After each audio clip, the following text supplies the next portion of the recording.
From the very beginning, she lived out her calling with passion and purpose. She served on the board of the church with integrity and humility. She led Bible study sessions, prayer meetings, and on many occasions, she ministered the word. In every role, she was dependable, disciplined, and devoted. She gave herself fully to the work of God. One of Sister Margaret's most beautiful gifts was the way she broke down the Word of God. She explained scriptures in such a way that was simply clear and powerful, the way that even the youngest child could understand. When she preached, her delivery was nothing short of exceptional. Her sermons carried energy, clarity, excitement, and a depth that held the entire room in silence. You could hear a pin drop.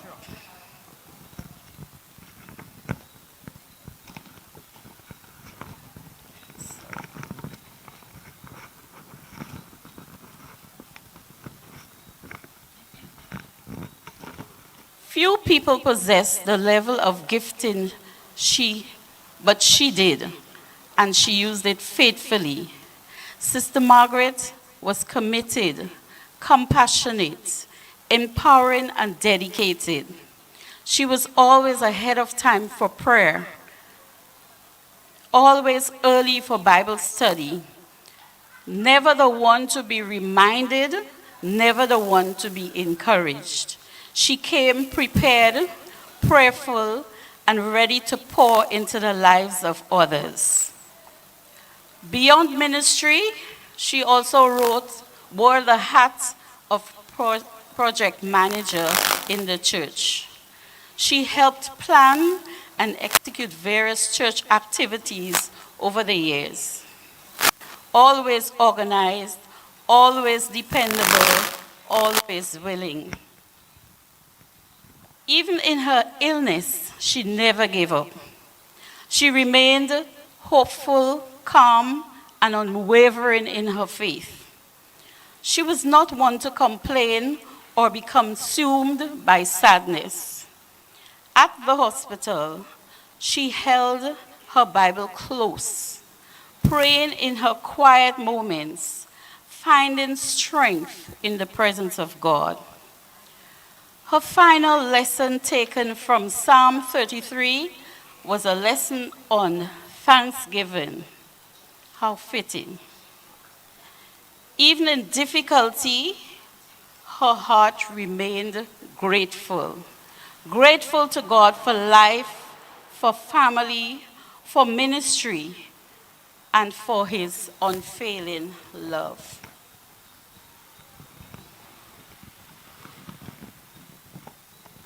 Today, we thank God for the life of our sister, Andy, a woman who lived well, served well, taught well, and loved well. Her legacy will continue in the church she served, in the students she taught, in the family she cherished, and in every heart she touched. And I'd like to share with you one of her favorite songs. It says, "We're pilgrim on a journey on the narrow road, and those who've gone before us line the way, cheering on the faithful, encouraging the weary. Their lives a stirring testament of God's sustaining grace. Surrounded by so great a cloud of witnesses, let us run the race not only for the prize, but as those who've gone before us, let us leave to those behind us the heritage of faithfulness passed on through godly life.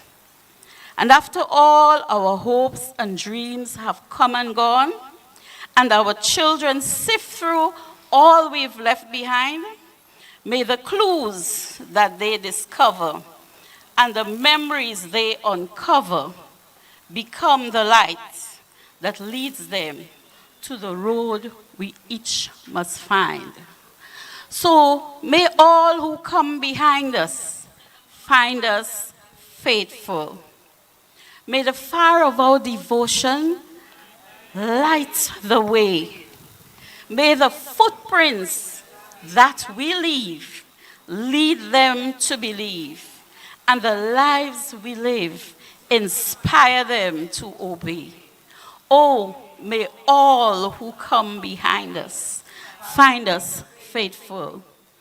May her life remain a reminder that a true disciple leaves footprints of faith, courage, and thanksgiving wherever they go. Rest well, my dear Sister Andy. Your work was done in excellence, and your reward is with your Lord. God bless you. Here's our Sister Angel. She's also from our church.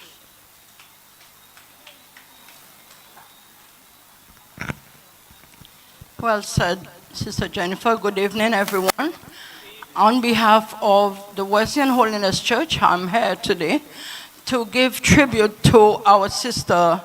I call her Miss Haynes, but I know her name is Margaret Edgar. But there's a special reason why I'm standing here. On behalf of my two daughters, one went to convent, K. Charles, and the first daughter that she taught was Lorraine Charles. She's now Kennedy. She resides in the U.S. And I found her to be a remarkable woman. Way back, she wasn't even in our church yet. My daughter, going to school, she was very slow in class because, we face challenges, all type of challenges that it's too much to mention tonight. But she have asked me to come here tonight on behalf of Lorraine Charles, my daughter, to speak the goodness of Ms. Haynes at that time. So, as I said, she was very slow, and but she saw the good in her. And sometimes we have jobs and we have careers, but sometimes we do not stand to be what we're supposed to be. But Ms. Haynes was deeper than just a teacher. Ms. Haynes was a sister, a mother, a friend. And I recall when my daughter was not keeping to the pace, but she still won't do good. And at the end, there was a teacher named Miss Kings. Then she pushed her in another class. It was a man, I think Mr. Larcher. And Mr. Larcher said, you don't belong here, because she's too slow. And Miss Haynes will not stop, took her under her wings and said, Lorraine, you must do good. I can see your future. I don't know how. She said, Lorraine, I'm going to give you lessons, after school lessons, and you don't have to pay me. And sometimes I would feel bad and pay her. But even when I didn't pay her, she continued teaching this girl. And she said to her, even in her weakness, she had gone for a common entrance and failed the first time. And the second time, she said to her, you must pass. You cannot fail. And she continued giving her the lessons. And when she won't stop being with the girls that didn't do too well, she would say, sit by me. And when it's her hour for break, and she would send her to pay light bills and these things just to distract her. And today, I just want to let us know, when we do anything you do, do it from your heart. Do it with love. Do it selflessly, with the understanding that you are helping. You're not only helping yourself, but you're helping someone to go forward in this life. And I miss Miss Haynes a great deal. Andy, I miss her a great deal. She became close because of my daughters. And also, she said to her, you will go to university. At that time, my daughter had become a teacher. And she was going to, teachers training college or whatever. And she said to my daughter, you need to be qualified. You need to be a qualified teacher, because she was still young as well. And today, my daughter is a clinical psychology with her PhD in the US. I just want to encourage us in the time of mourning and this great celebration. This is how I remember her. A very kind woman that took time with my daughter, even in our poverty, even when we didn't have no status. I just want to say thank you for hearing me tonight.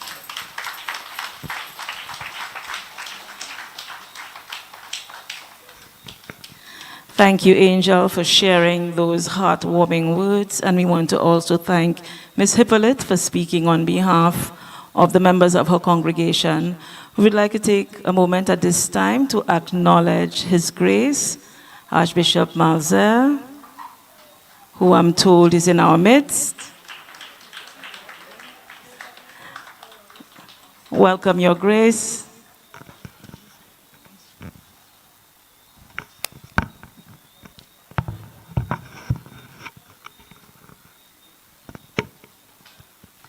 So we want to thank our two speakers for their heartfelt words, and they truly captured Andy's warmth and the steady, empowering presence she brought to everyone around her.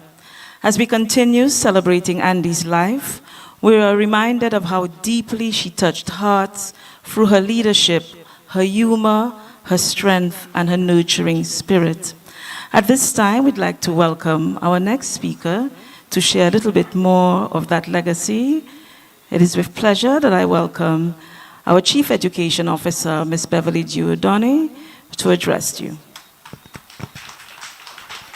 Thank you, Ms. Protocol having been established, let me acknowledge the presence of everyone, Your Grace, Monsignor, family members of Mrs. Edgar, fellow educators, invited guests. Good evening. Today we gather in deep sorrow, but also in profound gratitude to honor a remarkable educator, a committed leader, and a nurturing soul, Mrs. Edgar. Her sudden passing has left us with a silence that words cannot easily fill. Yet, her life's imprint is etched indelibly across this school, the Ave Maria Girls Infant and Primary, and the wider education fraternity. For the past 4 years, Mrs. Edgar served as principal of the Ave Maria Girls Infant School with exceptional devotion. She led not only with administrative skill, but with compassion, moral strength, and an unwavering belief in the potential of every child who walked through the gates of the Ave Maria Girls' School.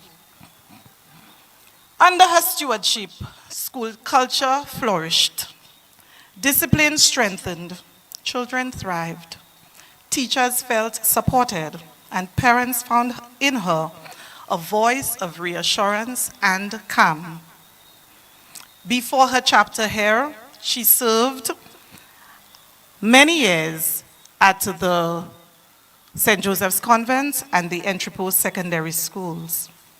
What made Mrs. Edgar most extraordinary was her quiet brilliance, her thoughtful leadership, and the heart she poured into her calling.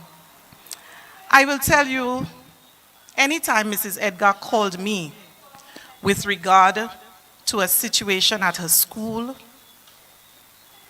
or something she wanted done with her staff, she did it with her whole heart. She believed in her teachers, she believed in her students, and she wanted the best for them. She never gave up in making a case for her school and her staff. On behalf of the Ministry of Education, I express heartfelt condolences to her family, her loved ones, her teachers, her colleagues, her friends, and the students who adored her. It is difficult acknowledging that her journey on this earth has ended, but we find strength in the Lord. Today, the corridors of this school feel different. The laughter a little softer, the day a little heavier. Yet even in our sorrow, we acknowledge that her light has not gone out. It now lives on in the countless lives she shaped, the values she instilled, and the legacy she built quietly, beautifully, and purposefully. May we continue her work with the same steadfast love for children, the same integrity, and the same belief in the transformative power of education.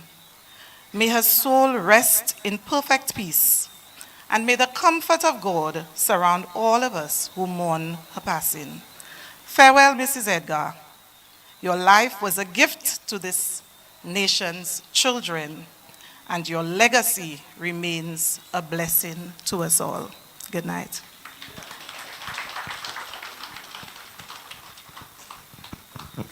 And we thank our Chief Education Officer, Ms. Beverly Giordone, for expressing those words of acknowledgement and gratitude on behalf of the Ministry of Education.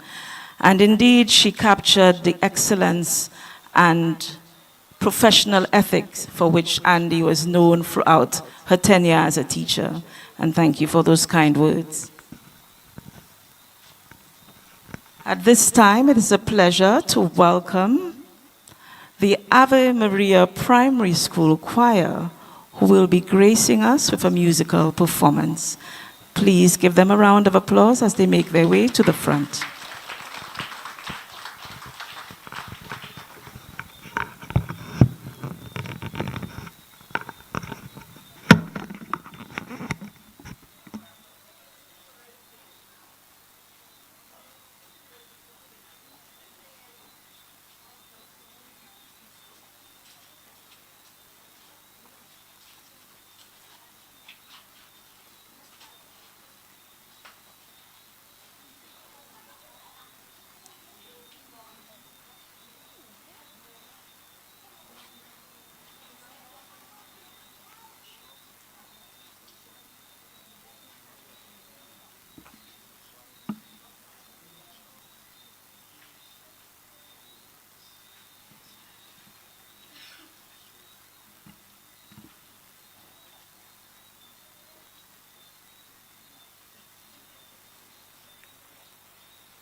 And we thank the lovely ladies for their beautiful voices, which are definitely a blessing. And we also want to acknowledge the accompaniment of Mr. Leo. Thank you again. Mr. Placid, my apologies. As we continue our evening of remembrance, I want to invite our District Education Officer, Ms. Francelette Lorenzen, to address you.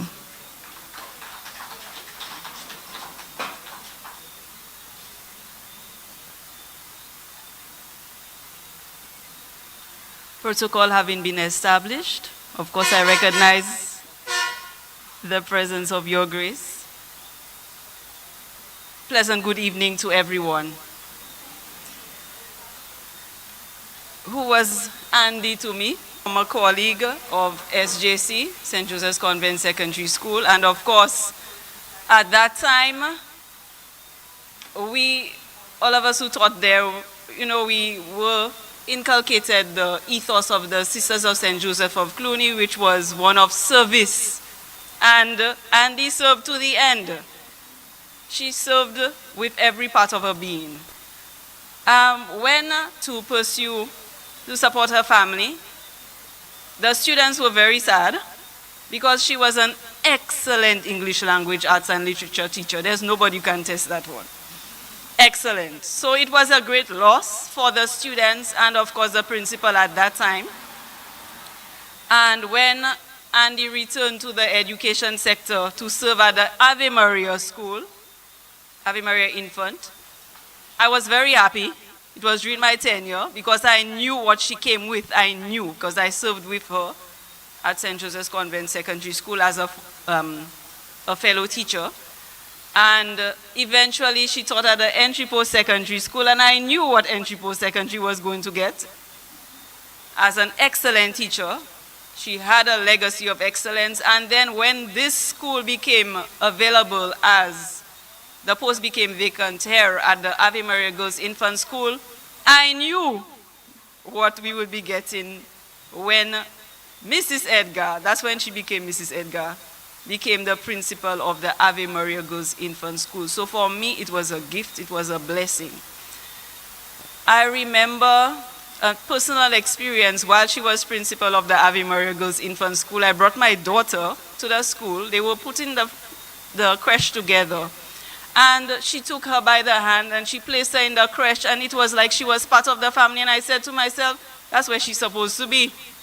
So I placed her here. And I knew what my daughter would be getting because Mrs. Edgar was an excellent principal in terms of being nurturing, kind, considerate. So I had no worries about my daughter while she was at the Ave Maria Girls Infant School. And I hope I don't get teary-eyed at this point. When my daughter learned, just to show the impact that she had on her as her principal, she's at a primary school now, when she learned that she passed away, she started weeping. I was sad, so I'm trying to comfort myself, and I had to console her. She wept bitterly, and she said to me, "Mommy, why? Mommy, who is going to replace her?" I did not think about all that as an adult. I just got the news. I'm just trying to deal with that, and my child is weeping bitterly about that. Indeed, nobody can replace Mrs. Edgar. She was small in stature, but impactful. Impactful. Let's give a round of applause for the impactful little person that Mrs. Edgar was. We did not put her together, God did. And what amazed me about her is that, I forgot another part. Before she became principal of the Ave Maria Girls School, Andy always told me she was praying for me and my daughter. So before she got to this school, she was praying for her. And so when she got here, I had no worries, concerns about that. And I think it was a gift. Her family over there. September the 10th, 2021 to November the 16th, 2025. That was a gift that God gave us in her service. And what was more amazing about her, she was always an animated person. very animated. She had a lot to say, and there was so much life around her and in the room wherever she was. And I'm sure that happened in the classroom too. But when she became ill, what amazed me is that, especially towards the end, she said she was not sick. She was just waiting for the medication. That is amazing. You know why? Because God gave her that grace. It's not any of us. It gave her the grace. She was at hospital on a bed, and all she was concerned about was to get home. And after getting home, she'll come back to work. So it's like in our human minds, we cannot understand, because it was a mystery that God gave her that gift, that grace to pick up herself and move on again. Right? So these 4 years were 4 years of a gift that was given to us in the education system, that we had this excellent principal, excellent on academics, but also excellent in pastoral care, the nurturing of children. I remember the last child I spoke to about transferring from one school to the next. I gave her a little bit of information about the child, and then we didn't have to speak long because she understood. She said, "Miss, we'll take the child. She and I, we'll just take the child," because she understood what it meant to care for people. And it's a loss. It's a big loss. As a child asked, who will replace her? Because, she has always been walking through the school. So how could she be replaced? This space. But at the end of the day, I remember reading in Andy's WhatsApp message profile, she had, "If the wood is well carved, it teaches us about the carpenter." And it did teach us about the carpenter, that God is bigger than all of us, and the God who is bigger than all of us gave Andy the life, the breath to pick up herself from the hospital bed, take her medication, come back to work. Once I was asked, "Is she ill?" I said, "Yes, but you know what? She's at work." She's at work. She was ill, but she was there. She was present. She showed up all of the time. And one of the last things I remember as well is that right here, Mrs. Henry had a parents' meeting, and I'm looking at her, and in spite of her illness, because remember I told you, she said she was not ill, right? So at the parents' meeting, right there, standing there, Andy was there. That's Andy, I'm talking about it. She was the principal, but that was Andy. Shoes in order. She was always well put together. The hair, the little dresses. Not so, that's Andy. The little dresses and the shoes to match with the bag. And there she's talking to the parents. In August, she was very sick in the hospital, etc. But not too long ago, right there, she stood talking to the parents, her animated self, and giving anecdotes and all of that. And that was Andy. And by the grace of God, the great carpenter, God gave us Andy for 4 years as principal, and all of the years before, the SJC family, Entripo family, and all our family members. I believe all of us here are family members. Okay, too. Andy's family, thank you for loaning us also for that period of time.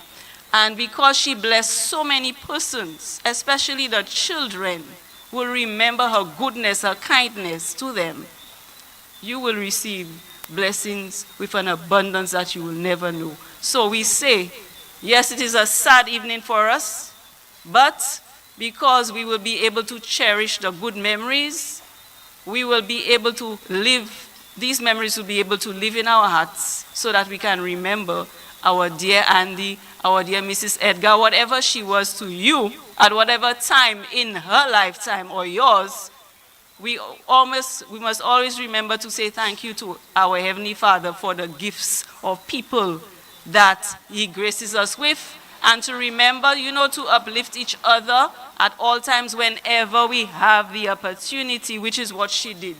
So it's a sad moment. However, it is also a beautiful moment of memory. So to you, God will bless you with an abundance that you will never understand. Thank you.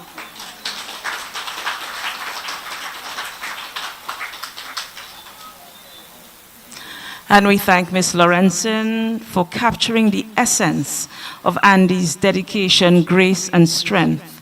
We are touched by her heartfelt words, which definitely encapsulated her empowering presence. Thank you. At this time, I'd like to welcome the staff members of the Ave Maria Infant School to honor Mrs. Edgar with a poem and a song.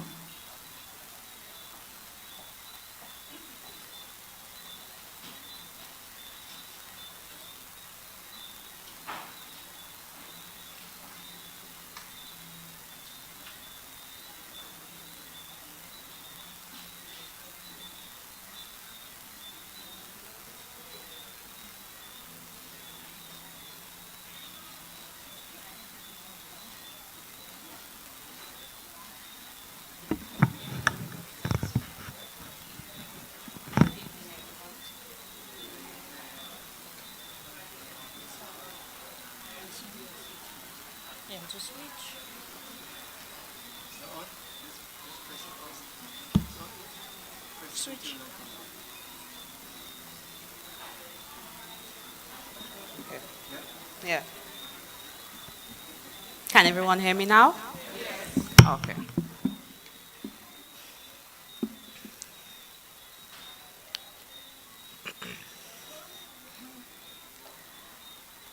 This tribute, in the form of a poem, was written by Miss Kiera Leo and myself, Mr. Mara James, on behalf of the staff of the Ave Maria Girls Infant School. The title of the poem, She Was More. Little in size with a big personality, she would often give us a stare so firmly. But that look on her face always meant well. Every time we walked in that office, she knew we had a story to tell. These stories she listened to with patience and strength, giving advice that was full of wealth. Nothing was never too big of a deal, for she would always say, "Ain't nobody got time for that." She wanted the best for everyone around, so she always kept pushing so we wouldn't hit the ground. A woman strong in faith and grace, she kept her school family close with her embrace. She became our rescue, as she was a woman of virtue. We always knew when she was in the place, for she always walked with effortless grace. With Bible in hand and worship out loud, her mornings began by making God proud. She was more than a principal, more than a guide, a mother-like figure who stood by our side. You can hear me now? Louder?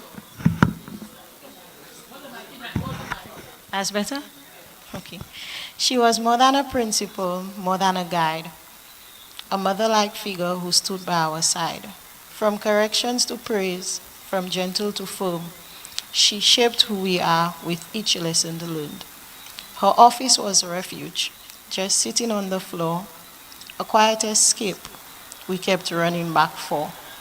She saw our potential before we could see, gave us our precious chance that awakened our me. A friend, an advisor, our calm in the storm, a heart full of kindness, a soul rich and warm. Now she has left this emptiness stays, a shadow that will linger for all of our days, but will carry her light, every word she's bestowed, and honor her faith on this path that she showed. For the love that she gave and the strength she set free, we'll keep walking forward with her still in us. Thank you.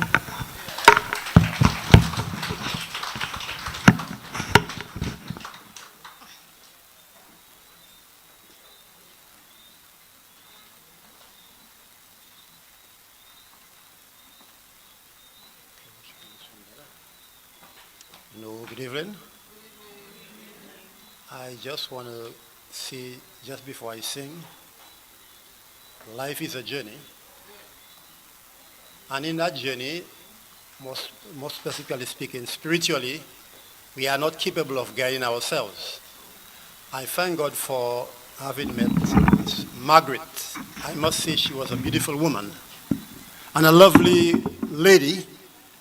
And when she came here for the first time to assume a role as principal, she was walking around there and I told her, you are entering a zone. I just want to pray with you.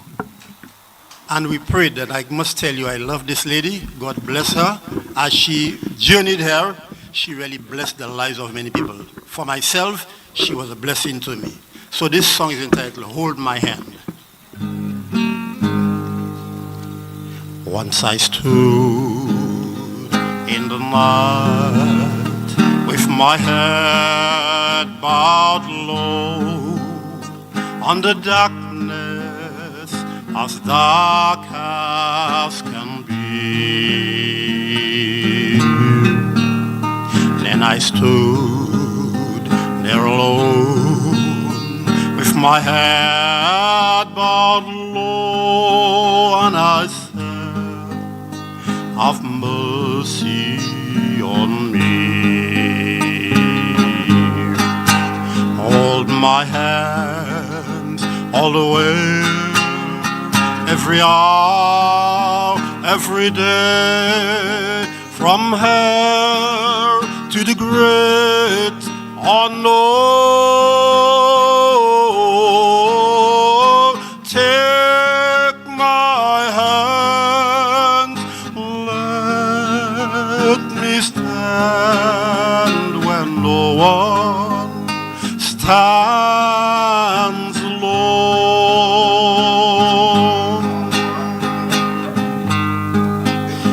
Like a king, I may live in a palace so tall, with great riches to call my own. But I don't know of a thing in this whole wide world that is worse than being all alone. Hold my hands all the way, every hour, every day, from here to the great unknown. Take my hand, let me stand when no one stands alone. Oh, take my hands, let me stand where no one stands alone.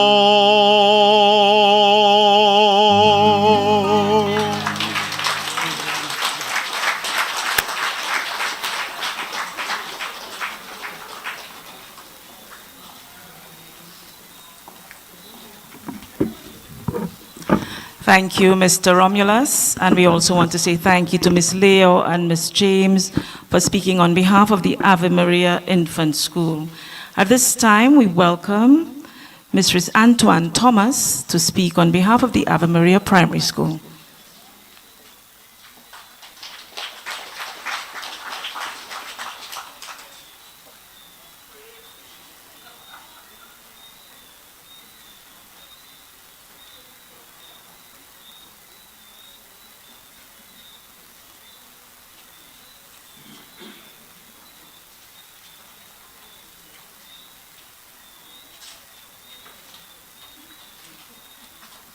Good evening, everyone.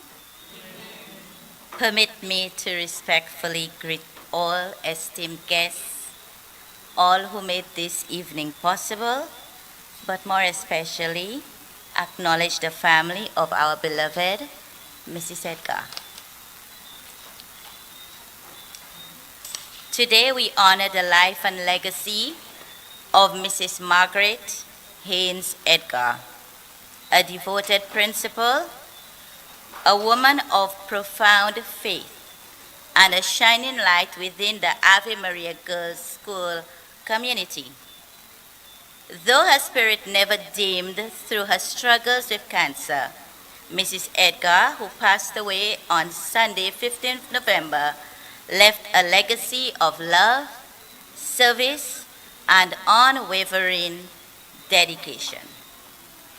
Mrs. Edgar, whom I knew only by name for a very long time as Andy, because her sister Rufina, who also graced the walls of Ave Maria, always spoke fondly of her. Later on, as principal, I was blessed to meet this phenomenal woman who was a tall order of grace, compassion, and strength. In her 4 years as principal, she touched the hearts of the staff, the students, and parents, all alike. In small, unconventional ways, she calmed students. She offered me coffee, and I'm sure she offered everyone coffee. And she popped into our classrooms to say hello, and that's the primary side. She quietly gained our respect and our love. Mrs. Edgar led with humility and sincerity, always calm, never one to fuss about anything, yet filled with boundless energy and purpose. She embraced everyone, a true peacemaker who carried absolutely no malice in her heart. As an instructional leader, Mrs. Edgar believed deeply that every child could learn. And I'm sure all of us who are on the compound will remember the dog. She used to have a little dog to help those children who needed a little extra. She not only counseled the little ones on the infant side, she could be seen across the courtyard speaking to the older girls. She worked tirelessly to strengthen collaboration between the infant and the primary departments, always encouraging teamwork and unity. We know. She was our bridge. Yes, she was our bridge, supportive, understanding, and ever willing to lend a helping hand. Nothing was too big or too small for her to take up. She was not a complainer, but a committed, hard-working woman who simply never gave up. Her leadership was rooted in her deep spirituality. She was a woman of profound faith. Mrs. Edgar put God at the center of her life and her work. She prayed with us, guided us, and inspired us to trust in God's plan in every moment, and of course, in a moment like now. Today we give thanks for her life, her service, and the love and healing she poured into our school. Mrs. Edgar's legacy will continue to live on in the halls of the Ave Maria Girls' School, in the hearts of the students she nurtured and the staff she uplifted. May her soul rest in eternal peace, and may her memory continue to inspire us to lead with love, grace, humility, strength, and faith, just as she did. Thank you, Mrs. Edgar. You leave behind more than just memories. You leave behind warmth, compassion, and the ripple effect of every gentle thing you did. Thank you. Good night.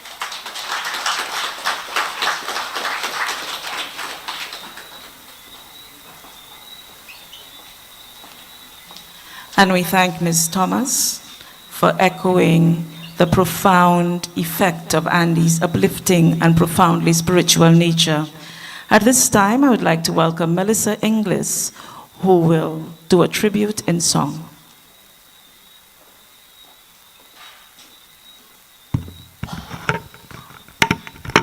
Good evening, everyone.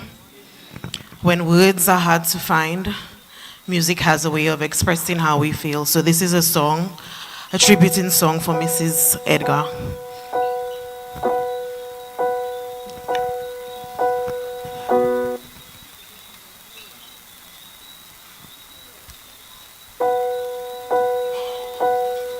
Tell me, what does it look like in heaven?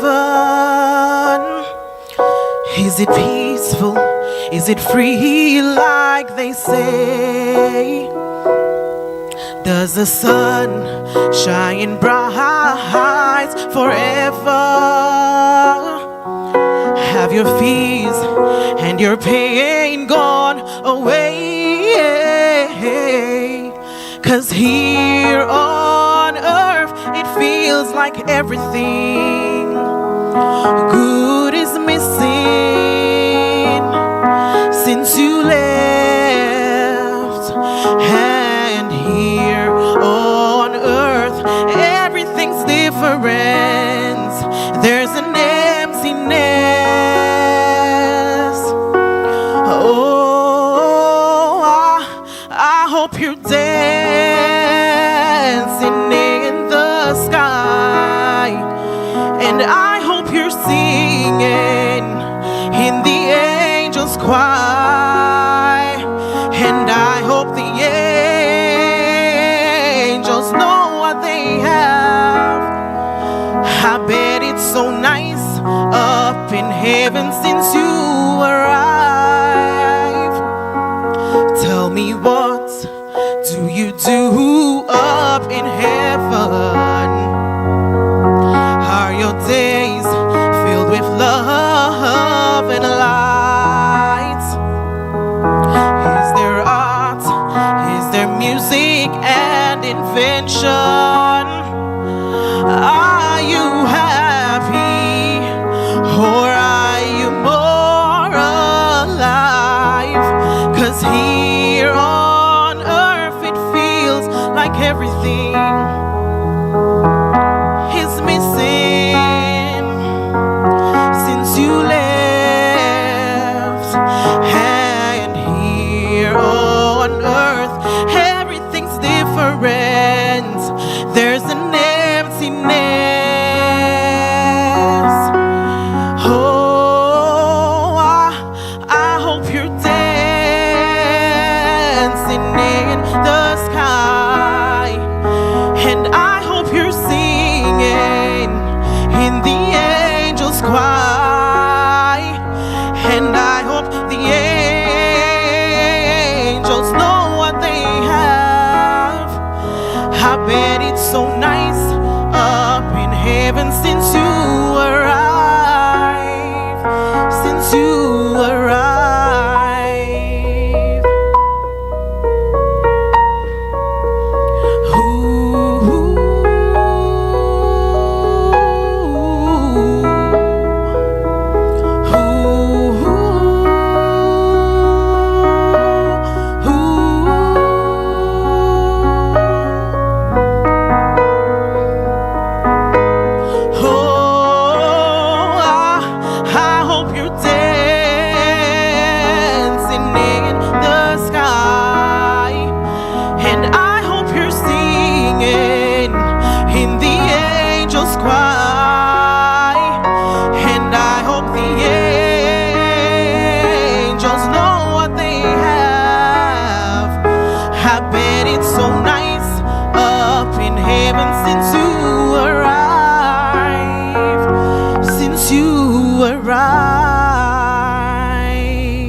Thank you.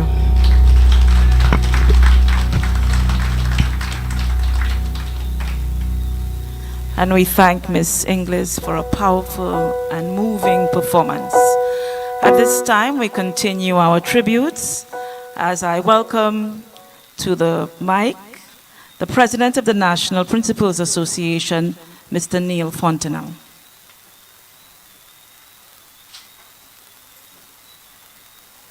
Thank you very much.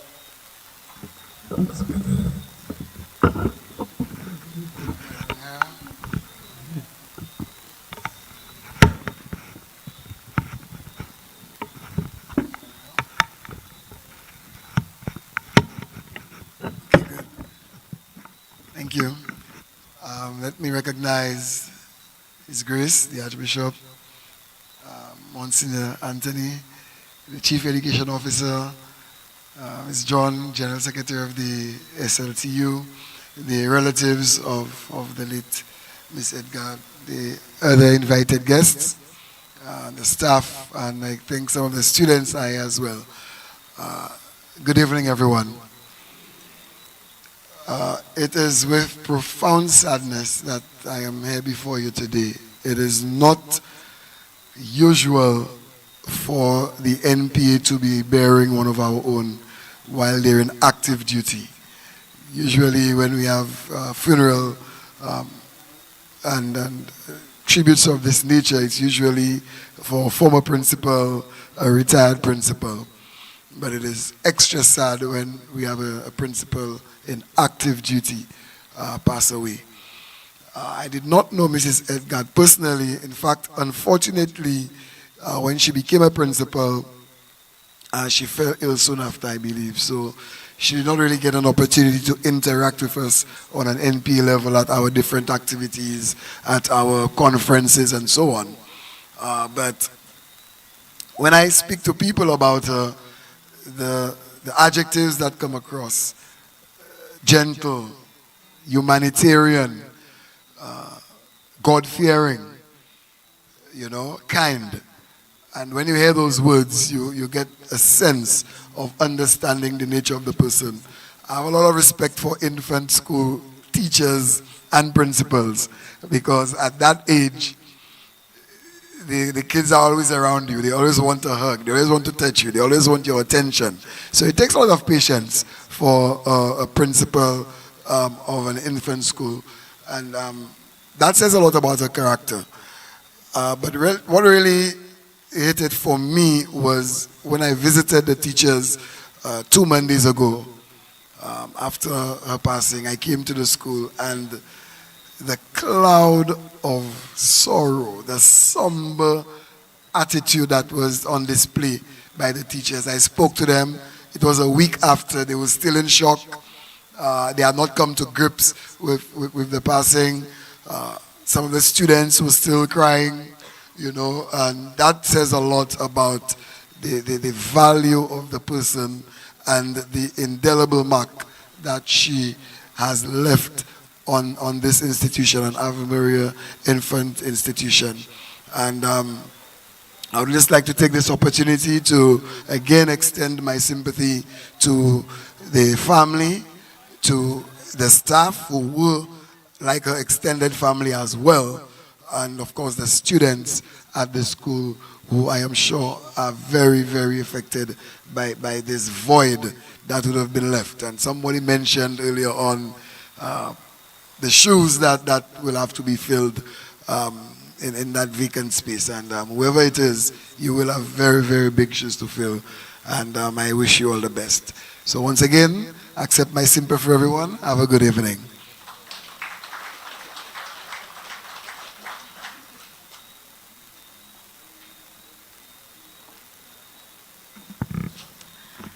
Thank you, Mr. Fontenelle, for your kind words on behalf of the NPA.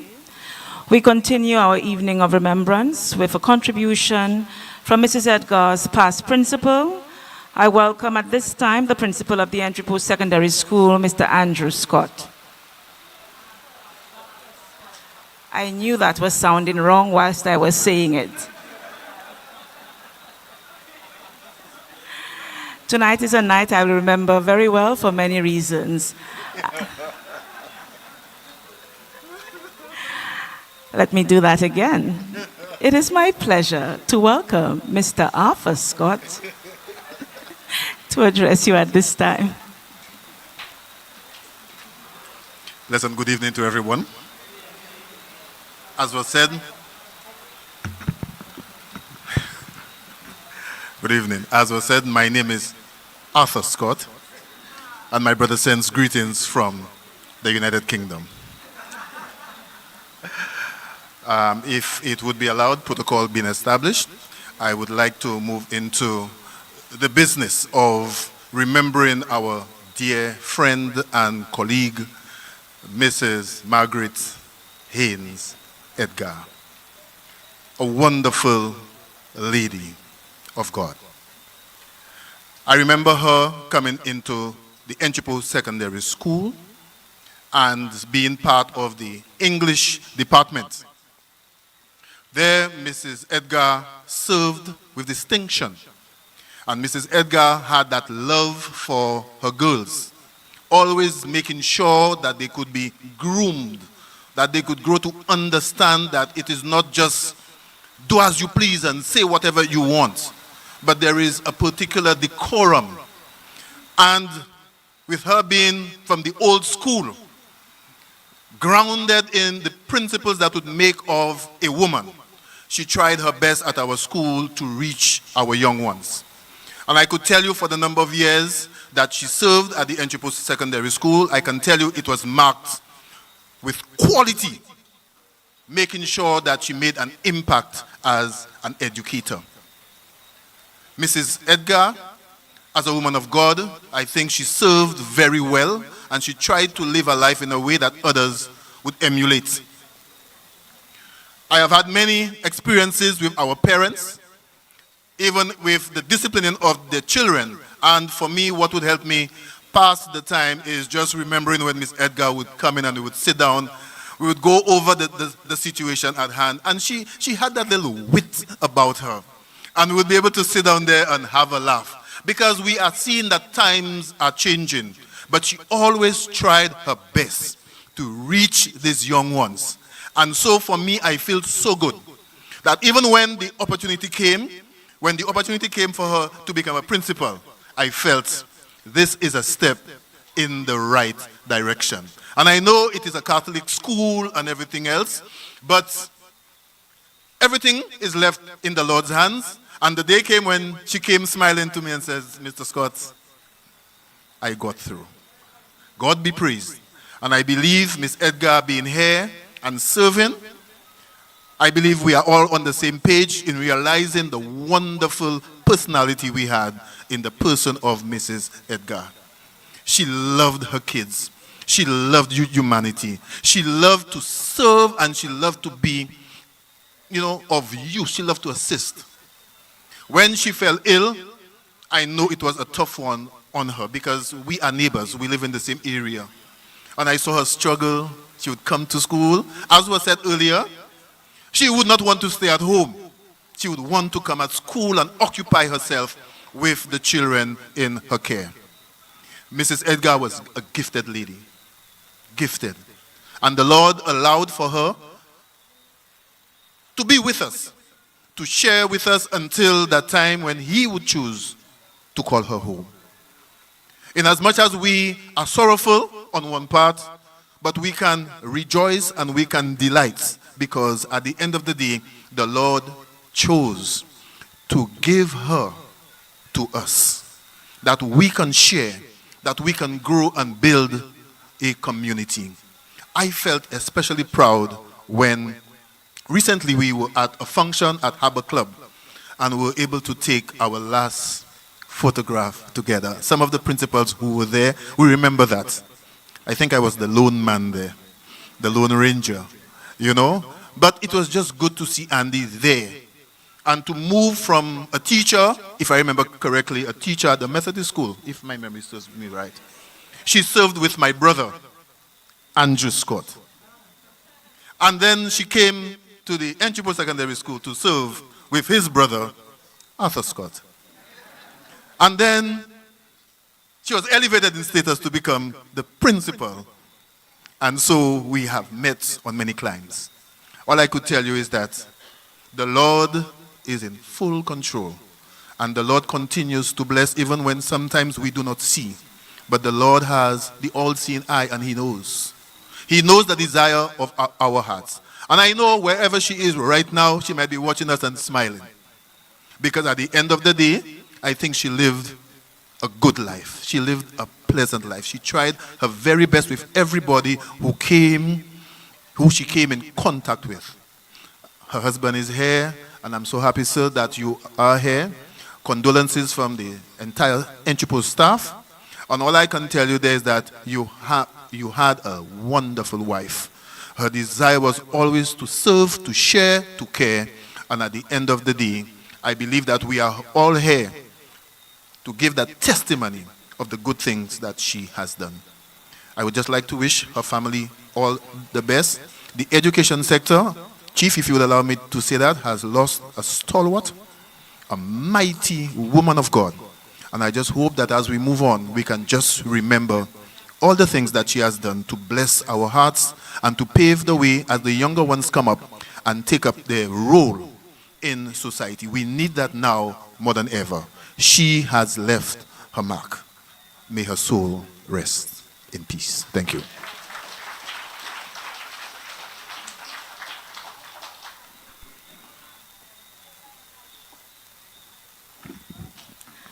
Thank you, Mr. Scott. And just for the record, I knew Andrew before I knew Arthur, so somewhere in there I can explain the mix-up. At this time, I'd like to welcome one of Andy's long-standing colleagues and friends to the podium to share her reflections with us, Miss Natalie Elliott.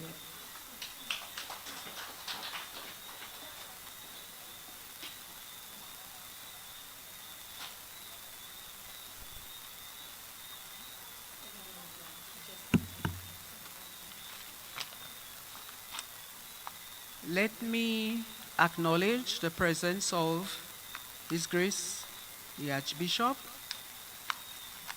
Monsignor Anthony, Chief Education Officer, District Education Officer, the family of Margaret, Edgar, friends, colleagues, principal, and staff of the Ave Maria Infant and Primary School.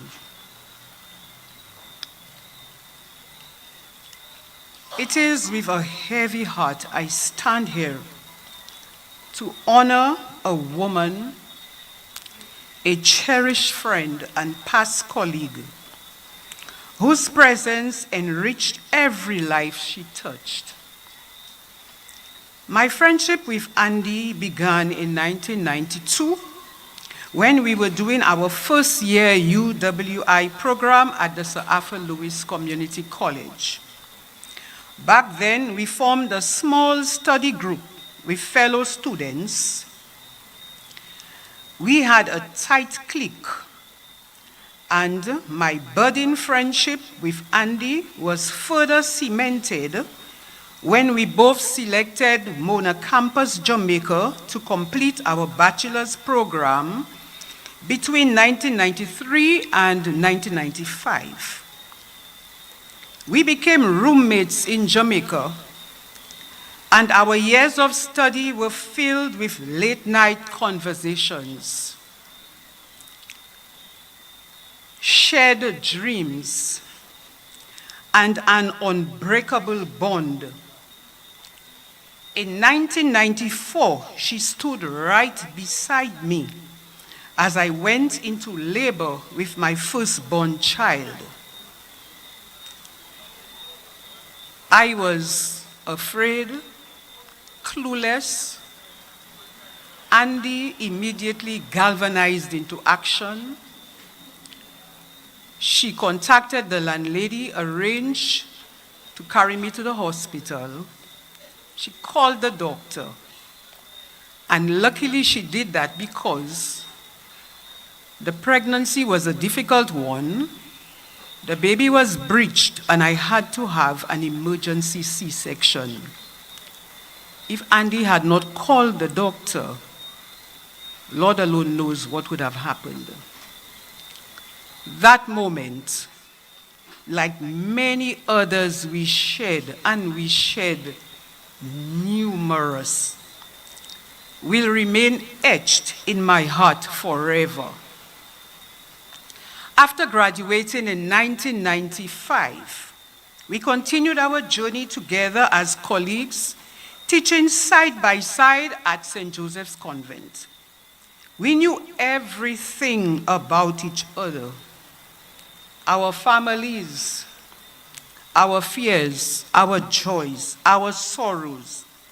We laughed at the same jokes, finish each other's sentences, and for the most part, held the same views and convictions about issues that mattered most. During our stint at the convent, she remained my friend, my confidant, and in many ways was like a sister when needed. She maintained a very cordial and professional relationship with the staff and was an absolute team player. Andy shared a loving relationship with her family. I must say that. Oh, she loved them to death. Her mom, her dad, sisters, brothers, husband, and later her daughter. They were her lifeline, her anchor, and she wanted the best for them. I admired her for that. To her students, she was a beacon, so passionate, patient, fiercely committed to their growth. I watched her nurture her students, guide them, and advocate for them. She had a remarkable gift for keeping the most challenged students on track, seeing potential where others saw problems, offering love where others offered judgment.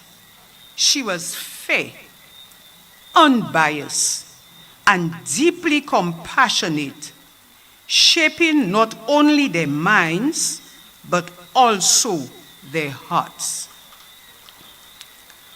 Her untimely passing has dealt a devastating blow to me, as well as to all who knew and loved her, I might imagine. Yet, even in grief, we remember a life that was full of purpose, kindness, and unwavering dedication. Andy, your legacy lives on in your family, your daughter, your students, in the colleagues who admired you, and in the many lives you uplifted simply by being you, simply by being Andy. Even though she is no longer with us, the prayers, love, laughter, and lessons she gave remain. Today, we honor not just her memory, but the beautiful soul she was and will always be to us. Andy, may your spirit rest in peace as you soar with the angels, and may we all hold you close to our hearts always. Sleep peacefully, my dear friend, until we meet again. Thank you.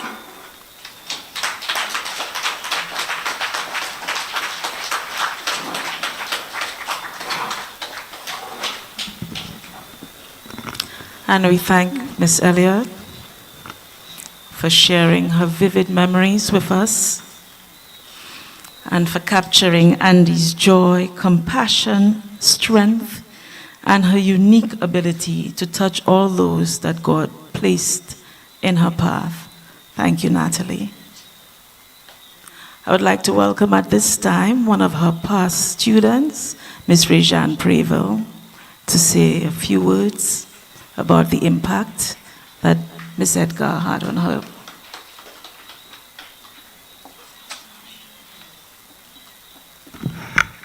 Good evening, everyone. Standing on the protocol already established, I would like to say a few words as one of the very fortunate or blessed people to have been taught by Mrs. Edgar.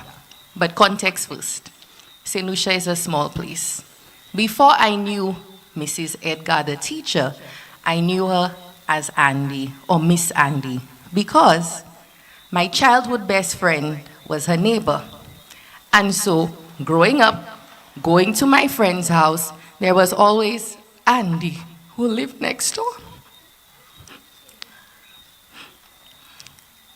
Fast forward many years to us at the convent.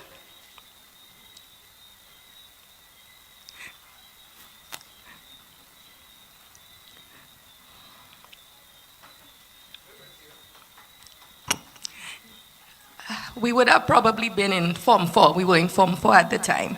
And Mrs. Edgar was not a member of staff, as in a full-time member on the team. And so our class was separated into the 4 houses. So Blessed Anne's and Maria Goretti, the house I was in, we were assigned to this teacher, Mrs. Edgar. And I remember the girls in the class were saying, who is that coming to teach us English literature? But my friend said, Ray, Mrs. Edgar, that's Andy. I said, Andy's a teacher? She said, yeah, Andy's a teacher. Anyway, little did I know the treat that was in store for all of us, the fortunate few who were taught by her. She taught us the poem For My Mother by Lorna Goodison. And for me, it was honestly one of the most impactful memories I have throughout my student life. Mrs. Edgar spoke to us as young women, and I remember vividly sitting in the hall, which is where that half of the class was being taught, and she said, ladies, in her true fashion, what is it you want of your life? And I remember thinking, what is it I want of my life? Because no one up to that point had addressed us in that manner. And it stuck with me. And as we went through the poem, she kept prompting us with those leading questions, causing us young, impressionable women to really think forward into the future in terms of what is it you want to make out of this life that the Lord has blessed you with. And I will read some excerpts from the poem so you'll understand the reference later on. But I remember Mrs. Edgar saying, ladies, if you meet the man on the block, he dates you on the block, you marry him on the block. When you now have children with him and you're looking for him at home, where do you expect him to be? And so all of us are laughing because, you know, we're young. This is the time where people now discovering they may like boys who maybe, I don't know, dating in secret, their parents don't know. And Mrs. Edgar is telling us about people being on the block and connecting the dots, though, in a very important way that maybe many of us did not realize at the time. But what she was impressing on us is that the partnerships that you establish, the relationships that you make, have a profound outcome on the impact of your life. They really influence whether or not you achieve what is in line in terms of your potential, or whether they detract and deviate you from that path. And with that said, I will read the excerpt of the poem. But before I say that, just to make it a little bit more personal and so you understand how much of a profound impact this poem had on me, my entire family knew the poem. And there is a line in the poem which says, the lady, the subject of the poem, her hands were oiled to hold pens. So at home I used to tell everybody, my hands oiled to hold pens. Fast forward now to me returning to St. Lucia, having completed my undergrad, and I met the man who would then become my husband. I didn't know he would become my husband at the time, but I knew that I came home for a break to return to further my studies, to do my master's. And you know, this young man, he interested in me, but I'm not really taking him on. And at one point in our discussions, I remember he said something. I said, hey, my hands oiled to hold pens. And I remember him looking at me like, this girl must be crazy, but I knew what I was talking about. And when I read this, the excerpt, you'll understand.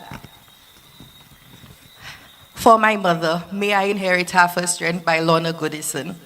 My mother loved my father. I write this as an absolute. In this my 30th year, the year to discard absolutes. He appeared, her fate disguised, as a Sunday player in a cricket match. He had ridden from a country 100 miles south of us. He wooed her with words and he won her. He had nothing but words to woo her. On a visit to distant Kingston, he wrote, I stood on the corner of King Street and looked, and not one woman in that town was lovely as you. My mother was a child of the petite bourgeoisie, studying to be a teacher. She oiled her hands to hold pens. When I came to know my mother many years later, I knew her as the figure who sat at the first thing I learned to read, singer. And she breastfed my brother while she sewed. And she taught us to read while she sewed. And she sat in judgment over all our disputes as she sewed. Excuse me. For her hands had grown coarse with raising 9 children. For her body, for 20 years permanently fat, for the time she pawned her machine for my sister's senior Cambridge fees, and for the pain she bore with the eyes of a queen, and she cried also because she loved him. The poem is quite long, and so I could not read every stanza, but I hope that you appreciate the gist, that this was a young lady poised for success. And by engaging in a relationship or a partnership that was not ideal, it derailed her of all the hopes, dreams, and aspirations that she could have had. And for me, I think what has really stood out for me with Mrs. Edgar was that she did something that only phenomenal educators do. She impacted my life in a meaningful way. And she probably doesn't even know the extent to which those lessons in my formative years have stayed with me, have guided me. And it's not just me. Because I said my family, heard me saying my hands were oiled to hold pens. Well, inside information, my friends from SJC who were in that class, all of us are professional, successful women. And we joked while we were at university, hey, our hands oiled to hold pens there, we're not taking no hard life. But in all seriousness, to Mrs. Edgar's family, thank you for loaning us to her. She was a fantastic, fantastic individual, a phenomenal woman. And you are to be so proud of the impact that she had. I know she was a blessing to you and your family, but she was an equal blessing to those she met outside of the family as well. So thank you.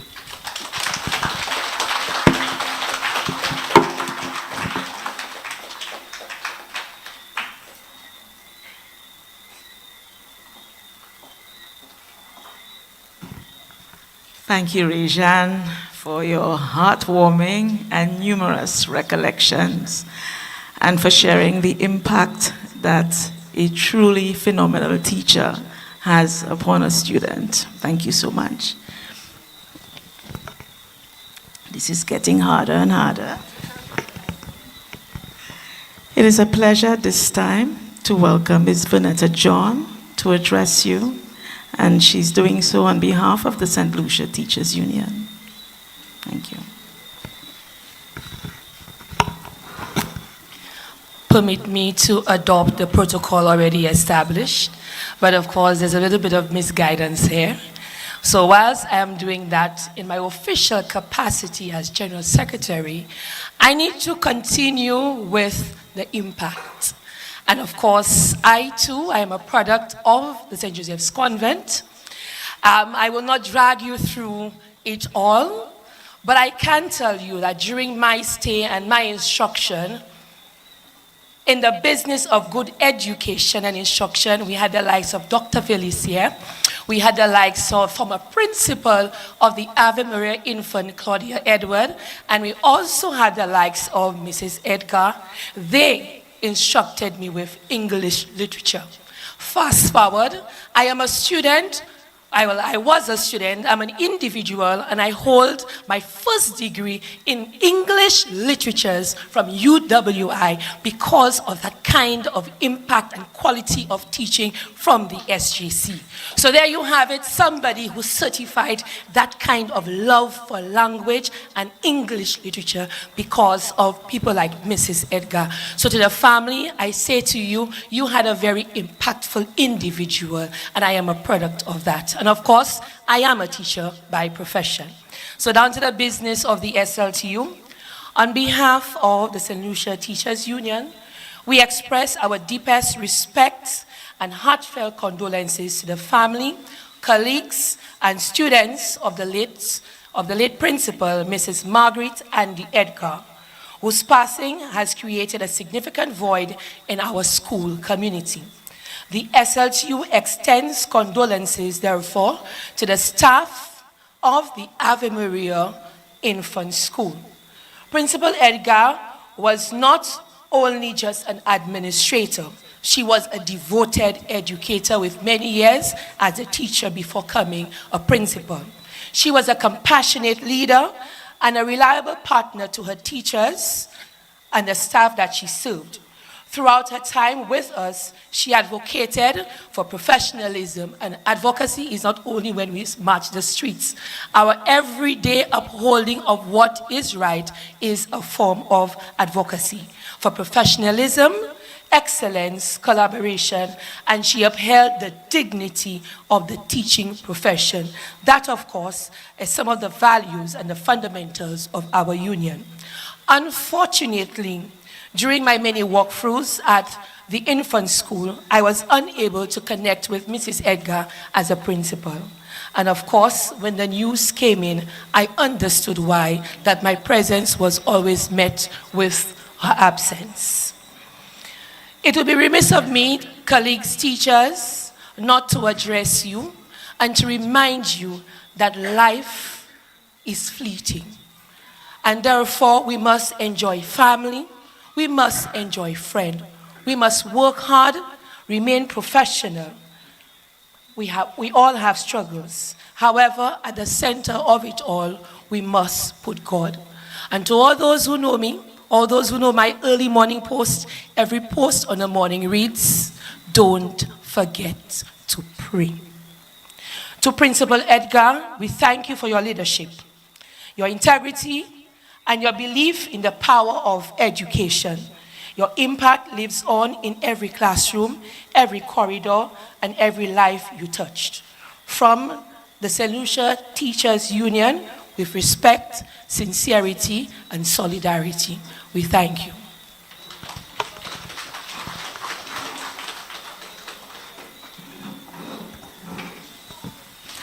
Thank you, Ms. John, for sharing your memories and reflections and your thanks on behalf of your institution. At this time, please join me in welcoming Ms. Jatoya Jules of the Ave Maria Primary School, who will honor Ms. Edgar through a gospel dance.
Look at you. You are nothing.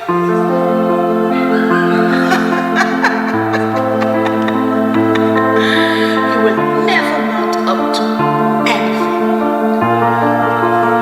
You can't do anything good. You're a loser. Look at you. Your hair is short. She's so dark. She can't dance. She can't do anything.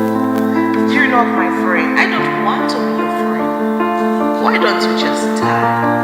Loser. Faith, I wish you were never born. Faith, you are so weak. Faith, please get it right. Faith, nobody loves you. Nobody cares. Just go away. Just go away. You are not enough. I keep fighting voices in my mind that say I'm not enough.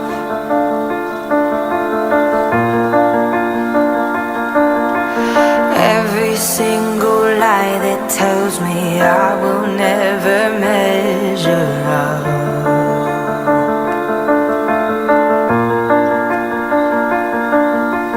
Am I more than just the sum of every high and every low?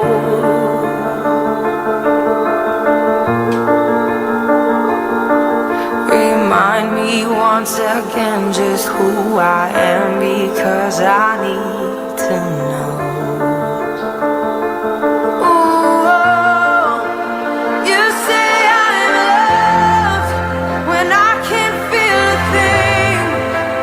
You say I am strong when I think I am weak.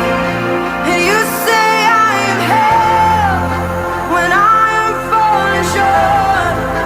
And when I don't belong, oh, you say I am yours. And I believe, oh, I believe what you say of me. I believe the only thing that matters now is everything you think of me.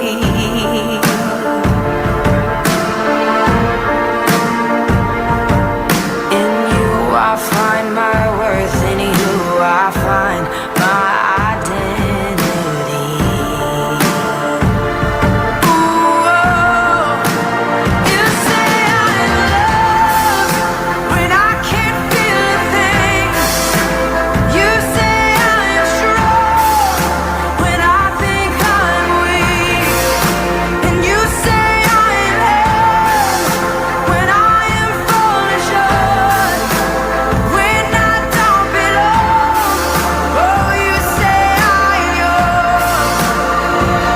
And I believe, oh, I believe what you say of me. Oh, I believe.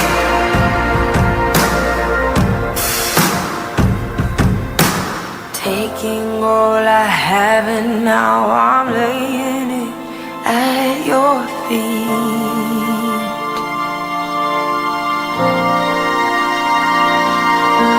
You'll have every failure, God. You'll have every victory. Ooh, you say I am loved when I can't feel a thing. You say I am strong when I think I am weak. You say I am held when I am falling short. When I don't belong, oh, you say I am yours.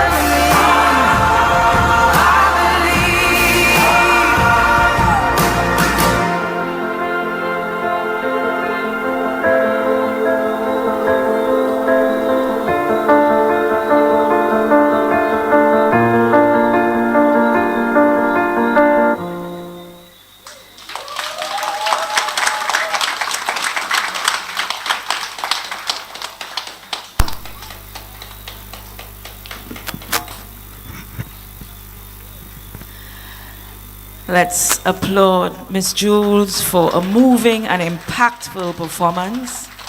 Thank you, Jatoya.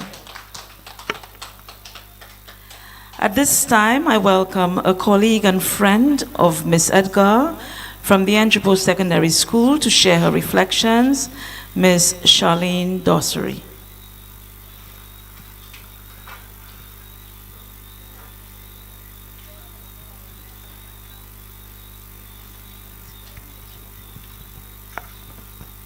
Good evening, everyone. Truth be told, I've done many things in my life before, my short life, that is. And persons who know me know that I am somewhat of a public speaker. But for some reason, doing this tonight has been so difficult, having to put my thoughts together. What am I going to say? But I'm going to try my best to let you know what Andy meant to me as an individual without trying to repeat some of what has been said before. My friendship with Andy was not defined by outings, sleepovers, or any of the sort. Instead, we connected on a deeper, more meaningful level. I was not just her friend, and I know that because she called me her soulmate. And whenever someone would ask if I were her daughter, I mean, come on, look at me and Andy's age. And people would ask if I were her daughter, she would respond, nah man, this girl here is my doodoo darling, my soulmate, my friend. And that truly is what we were to each other. During Andy's latter days, I really understood what she meant when she said I was her soulmate. One particular day, I called her, just the regular check-ins, and I said to her, my girl, the only prayer I could have said for you today was the Lord's Prayer. And for some reason, give us this day our daily bread was what I placed emphasis on. And she quickly responded, my girl, that was my prayer this morning. And at that point, we both knew what we were speaking of was not just physical bread. It was what Andy really needed at that time. And if you know, you know. We shared so many beautiful memories, moments of laughter that I can still hear echoing in my heart. But our bond deepened even more when she became unwell. And notice I said unwell and not sick, because she would not want anybody to refer to her as being sick. I remember the day she called me with her test results. I promised her that God's got you, girlfriend. I promised her that I am there and I will be there. I promised her that our God is bigger than cancer. Andy reassured me that this diagnosis was not a death sentence, and we agreed with unwavering conviction. Our prayers in those moments became richer, deeper, more anchored in faith. Because we both believed that God would do what he can do and what he alone can do. We agreed on our prayer points because we believed that once two agree on anything, it shall be done. Throughout her journey, Andy displayed remarkable strength and unfathomable faith. She never complained. She never murmured. And she would say to me, girl, if you think I will be like the children of Israel wandering in the wilderness, you lie. Andy gave new meaning to faith in action. She amplified the scripture, though he slay me, yet will I trust him. We prayed. Oh, how we prayed. Then came that fateful day, and I do hope that you find hope and strength, what has been carrying me through as I do this last bit.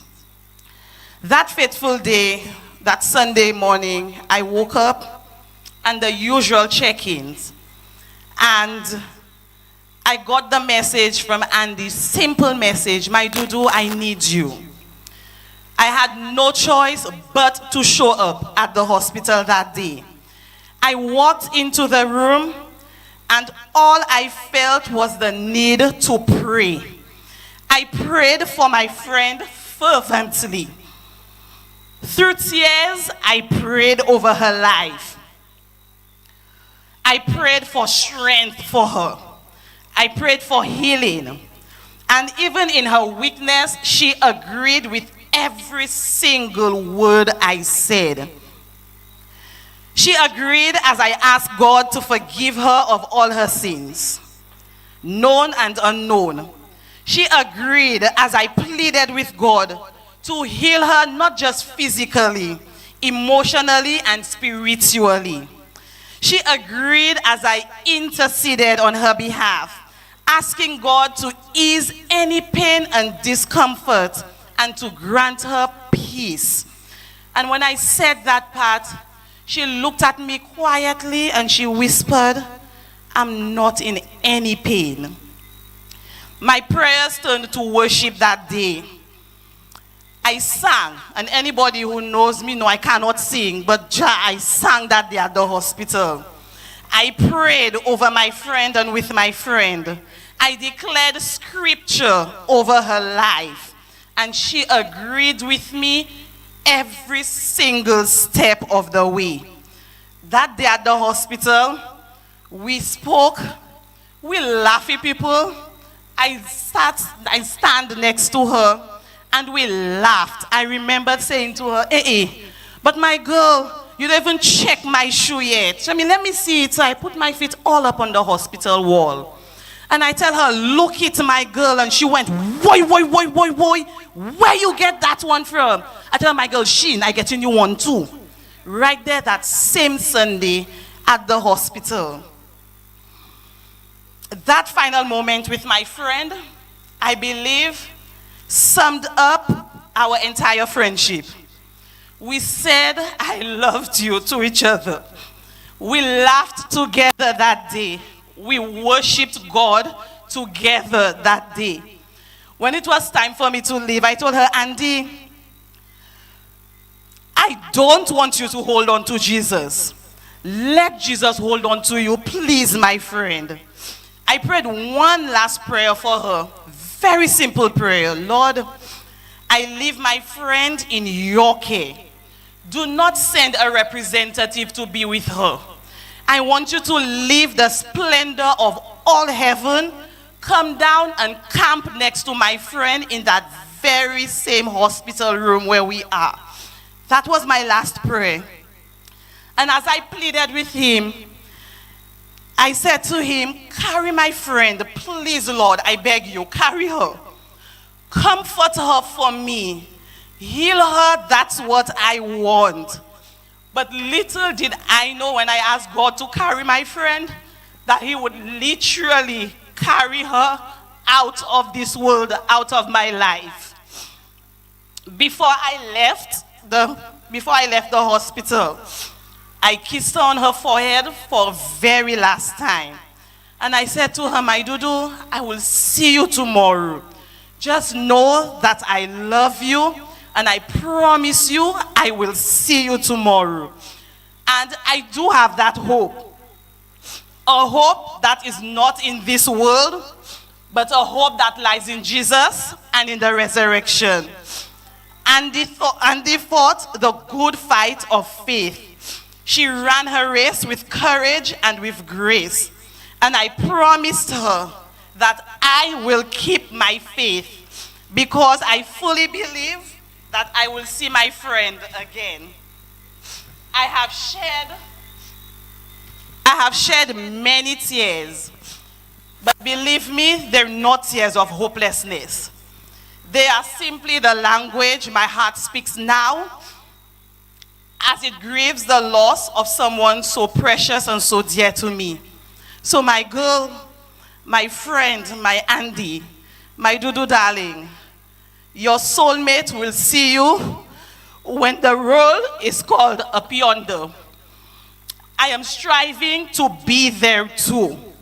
The last song I sang with Andy that day, as I worshipped and prayed with her at the hospital, says, if he carried the weight of the world upon his shoulders, then I know, my sister, that God will carry you too. Auntie Marcia, Auntie Mary, Andre and Connie, God will carry you just as he carried your sister and my friend home. He's going to carry us through this storm. Until we meet again, my dear friend, I know that you are resting in the arms of Jesus. So sleep on, my dear sister, sleep on. And to you all I say, hold on the fight, keep up the faith. If we do, we all have the assurance and the hope, and I believe deep down inside, my friend died in the Lord. And the fact that I worshipped with her, and I believe, and I'm saying this because it is what brings me comfort. I don't think it was by mistake that Andy called me or messaged me that day that she needed me. I think she needed someone to be there, a spiritual partner with her as she departed this life. And I'm happy I shared that moment with her. And so the tears, it's not hopeless. They're not hopeless tears. That's just me, honestly, missing my friend to the very core.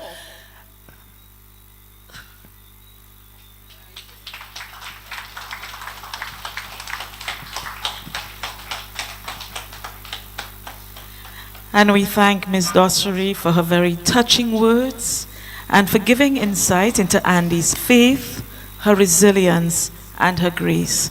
Thank you for sharing your reflections with us. At this time, I would like to welcome Ms. Jenna Hippolyte, a parent representative from the Ave Maria Infant School, to share her memories.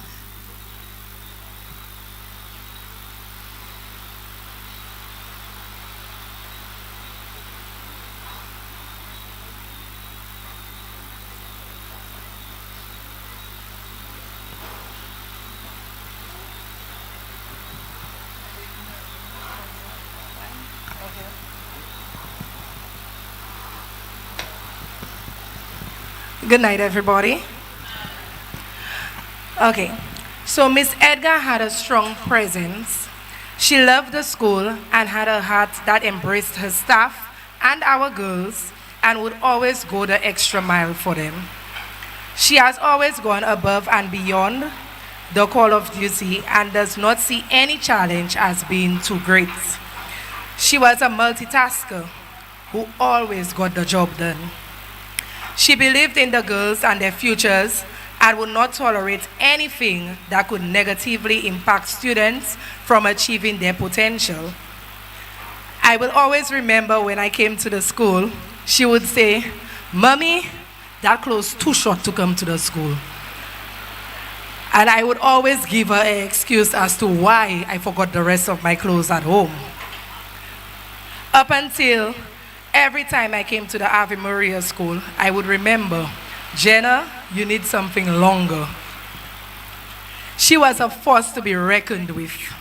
She had the guts to say what everyone could not. She will forever be missed, so I live by saying, long live Miss Edgar. She will forever be remembered and rest in peace and perfect power.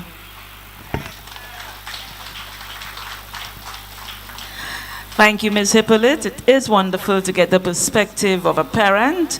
We've heard from her colleagues, we've heard from her past students, and it is good to know how the parents were also impacted by the phenomenal woman that was Margaret Andy Edgar. At this time on my program, I'm expecting a teacher from the Gordon Walcott Memorial School, but I'm not too sure if that person is here. Is there anyone from Gordon Walcott Memorial? Noted. So it gives me pleasure to welcome a lifelong friend of Andy's to share her reflections with us, Ms. Karen Tobier.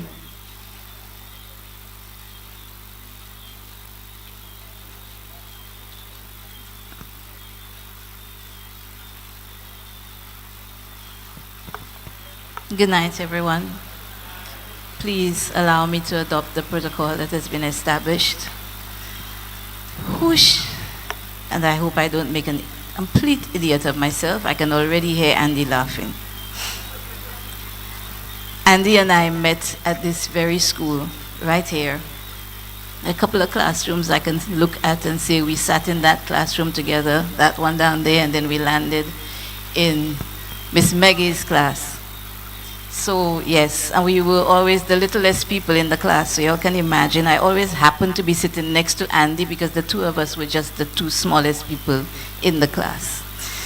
Father Anthony, Monsignor Anthony, let me tell y'all, I can't remember what it was, but Monsignor Anthony came to the school to address us. The annex was over there, a beautiful wooden building was over there, where we were comfortable if the whole school had to go in. And incidentally, whilst I'm saying that, there's a lot of Ave Maria alumni in here, and parents, people. The school needs an auditorium. I'll come back to that, but the school needs an auditorium, okay? So we need to make something. There are a lot of Ave Maria girls that are very influential. Let's make this happen. Nobody asked me to say that, but yeah, the rain interfering with us out there, right? Anyways, so Father Anthony came. At the time he was Father Anthony, and we all went into the annex. And he told us this story whilst he was trying to speak to some biblical principle. And he told us this story about Patfin, Gobude, and Guajol. Karen's Creole at the time was very limited. Andy and I, of course, were sitting next to each other. And whilst Father Anthony was demonstrating who Patfin, Guajol, and we started to giggle. And let me tell you, the giggling fit take us, and the two of us sit down in the corner. And the frowning faces did not make a difference to us. Every time we're not laughing again. And he behaved, because I was sure that day we were going to get licks. And something he said, and we would just start off laughing again. Until eventually I asked him to really explain what Patfin and how it all added. And he did a wonderful job, and I have never forgotten him because of that story. I remember vaguely the story, but Patfin Guajol, and this was the Andy that I knew. For some reason, if you all know Andy, you know the giggles were never, ever far. We went into Miss Maggie's class, and I look around and I see some of the other students who were with us in Miss Maggie's class. Rosella over there, Joanne at the back. And we did common entrance, and I don't think any of us who was in that class that year ever thought that we were not going to the convent. It was just a given. We came back to the Ave Maria, we played jacks. Andy and I played jacks all day. When we were not playing jacks, we were jumping and playing Chinese skip and all of that. And then Miss Maggie taught us French and Spanish for 2 hours of the day, and the rest of the time we were playing until we went off to the convent. We were assigned different classes, so that ended up sitting next to each other in class. Because now we are in totally different classrooms, totally different spaces. But the friendship that we developed right here as two little Ave Maria girls just never went away. Coral Street knew us well. Coral Street knew us well, and the family over there is laughing. Two little Ave Maria school children were always running down from the Ave Maria to Coral Street. So called to do homework together. People, I can't remember ever doing homework. And at some point in time, Mahins would say, Karen, it's time for you to go home. Already? Yes. My mom knew where I was, so it was never really a big deal. And I would dart across, and Andy would walk down, and sometimes Snad would walk down the road with us, and they would go back, and I would go. My brother would come and meet us halfway through. So it was like I was almost a little part of the Haynes family down there, and everybody knew who the little girl was. And I was always the little girl. We get to convents, and I'm still the little girl. Andy by now, Andy was taller than me. Would you all believe that? I was so vexed. Andy taller than me. So now, Miss Andy, Karen playing netball, Karen athletics, Karen doing everything. Andy decided one day, Andy did not have an athletic bone in her body. That was not Andy. But we say we're going to play netball, so my friend says she's going to play netball with us because we had nice little pleated skirts for PE. Now the convent does not have that anymore. And so when we played netball and we jumped, it was nice and lovely. So my friend says she's going to play netball. We go down on the court and play netball. The ball hit Andy the first time because Andy cannot catch. And she stand up and she look at me. I said, girl, catch the ball, let's go. Next time I see Andy come, she tell me, let me tell you something. Hey, you see this running around and sweating, that's not for me, okay? Go and play your netball by yourself. She was in St. Anne's. Hear them. Stoops. And I was in Margaret. That's right. Yes. So Andy and I were always in a quarrel. Right? I said she not have flight ticket, but we have singing competition, we have fun sports. Andy and I quarreling over, and we do that. Convent girls still do that. Every year we quarreling with each other over fun sports and school sports. The house wars has not stopped. So up till when Andy passed, she was still the St. Anne's girl, and I was still a Margaret girl that did not care. Yes, so my friend never came back to play netball. And so we went to do the things that we loved because I could not leave Andy alone. And we ended up reading. Literature was our thing. And so now we moved from the netball courts because Andy not coming there. I am on the netball courts. But when I want to check for my friend, we go in and read. And we were Sister Therese. And so now we're reading Enid Blyton and Mallory Towers. We read all the books in the series, all. And then we started reading Mills and Boons. And you can't read Mills and Boons at the convent. So we hide to bring it in. We hide to bring them in and we exchanging along the way because we have to read. So we're reading and there's nobody say anything. But we were reading, so you can't get vexed first because you're supposed to read. The more you read, the more you learn, not so? So yes, so my friend and then we at the convent. You know, actually when we were graduating, Andy was taller than me. I was the shortest child on the line to walk into. Y'all remember that? Where y'all? Y'all remember that? I walked into graduation alone because I was the shortest child and there was nobody to walk with me. And Andy was just right in front of me and she turning around and she laughing. Because she had partner and I by myself and she turning around and she laughing. We just always shared that kind of laughter. When Andy got ill, Andy meets me and we talking about, you know what she been through. And she said, girl, Karen, if you had seen my later, she was talking about when she was going through her treatment. And both of us burst out laughing in the middle of the road. I said, Andy, that's how you're describing that? She said, girl, what you expect me to see? She said, anyway, Karen, God has brought me through. He has brought us through. And look where we are. Look at how we are. Look at where we are. Remember when we were two little girls just running around at Ave Maria? Look at us now. You have developed into this woman. And she said, the mouth not changing at all. Like, Karen, you're still there with the mouth. I say, yes, because the height stay there. So the mouth have to make up for it. I say, yours too, by the way. Because mine might be saying things in one place, but yours, my girl. And we laugh, you know. Laughter was just always such a huge part of when we met. The last time we met, we hugged each other. We giggled. I don't even know about what. We were just giggling. This guy was passing on the road and he watching us. So, and I'm thinking, oh God, he must be thinking these two crazy girls. What are these two crazy girls stand up there giggling about? And we were just laughing. Because that was Andy. That was the joy that she carried with her wherever she was. She was love. She was caring. She was enthusiasm. She was the support. She was the mentor. She was the mother figure. She was the person who would, in the most gentle way, tell you off and tell you that you needed to fix yourself and do it better. Andy was that person up until we lost her. When I got the call that we had lost Andy, I am telling you that I have been in denial. And I walked in here this afternoon and I saw everybody sitting there. And it suddenly hit me, like really hit me, that this is a saying goodbye to Andy. I got the call before Claret sent me a message and she said, Karen, have you heard? And I was like, I don't want to deal with that right now. And I just told Claret, I think somebody told me that, but my head was just saying that I'm not dealing with that, but I've had to come here and listen to everybody speak about Andy. I'm not speaking about Andy as the professional. I think a lot of people know her as the professional. I remember my friend and the two little girls who formed this friendship sitting in a classroom right at the end down there with Miss Volney and Miss Williams and Mrs. Isaac and Miss Maggie.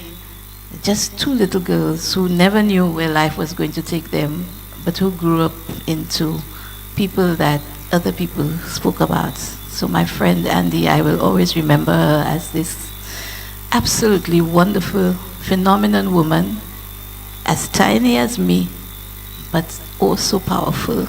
And I thank you for accepting me into your family. Snad still calls me sister. When he speaks to me, he doesn't say Karen. He says, sister, how are you doing now? That's how he has always addressed me. And when I called him, when I got the call, his response was the same. He said, sister, you okay? And I'm like, I'm calling to check up on you and you're asking me if I'm okay. So thank you for taking time to accept this little person into your home when I was a child, and for always, I mean, I just always felt that I was there. Thank you for allowing so many of us to share Andy in so many ways. It must have been difficult at some point in time for you all to always be sharing her, but gracious as ever. And thank you so much to all of you. Your words have been like really, really beautiful. I want to remember my friend as my friend, and the two little girls who grew up into phenomenal women that still knew how to laugh and hug each other and laugh at total nonsense and love each other through everything. And thank you for being here and for sharing tonight. And I hope my friend sleeps peacefully, because I know that she is right there where she needs to be. She was a powerful spiritual woman, and I have no doubt that she is really in those comforting arms right now, whilst the rest of us are here missing her endlessly. Thank you.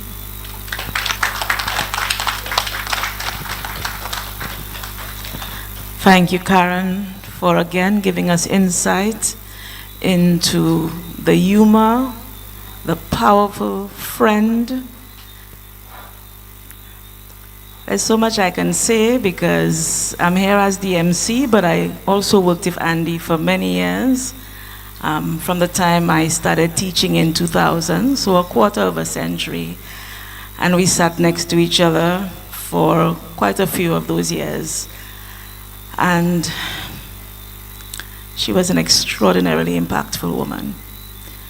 And it's wonderful to hear her acknowledged in this way.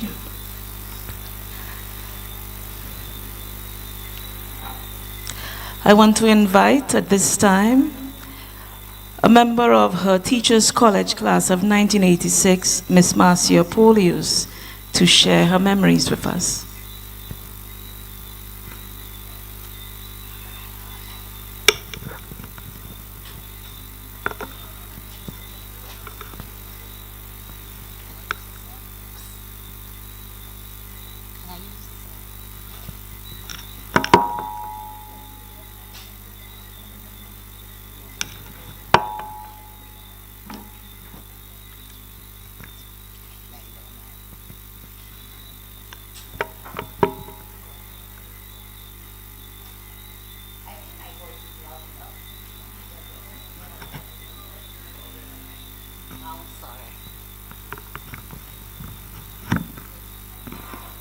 Okay. Good evening, everyone. On behalf of SALCC class of 1986, in fact, on behalf of TTC, Teachers Training College / SALCC, we went into Teachers Training College in 1984 as Teachers Training College, but left in 1986 as SALCC. So we're the gifted ones, the fortunate ones. I want to express my sincere condolences to Andy's daughter, husband, siblings, friends, and other loved ones.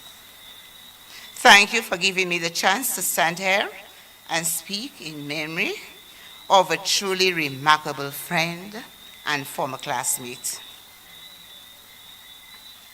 The class of SALCC 1986 will not bother to tell you about the praying person that Andy was, or how she possessed a deep well of spiritual strength, resilience, and a profound connection to her faith, which translated into a sense of peace and purpose, even in the most challenging times, because we know that more than one person in this gathering this evening have no choice but to see that and more about her.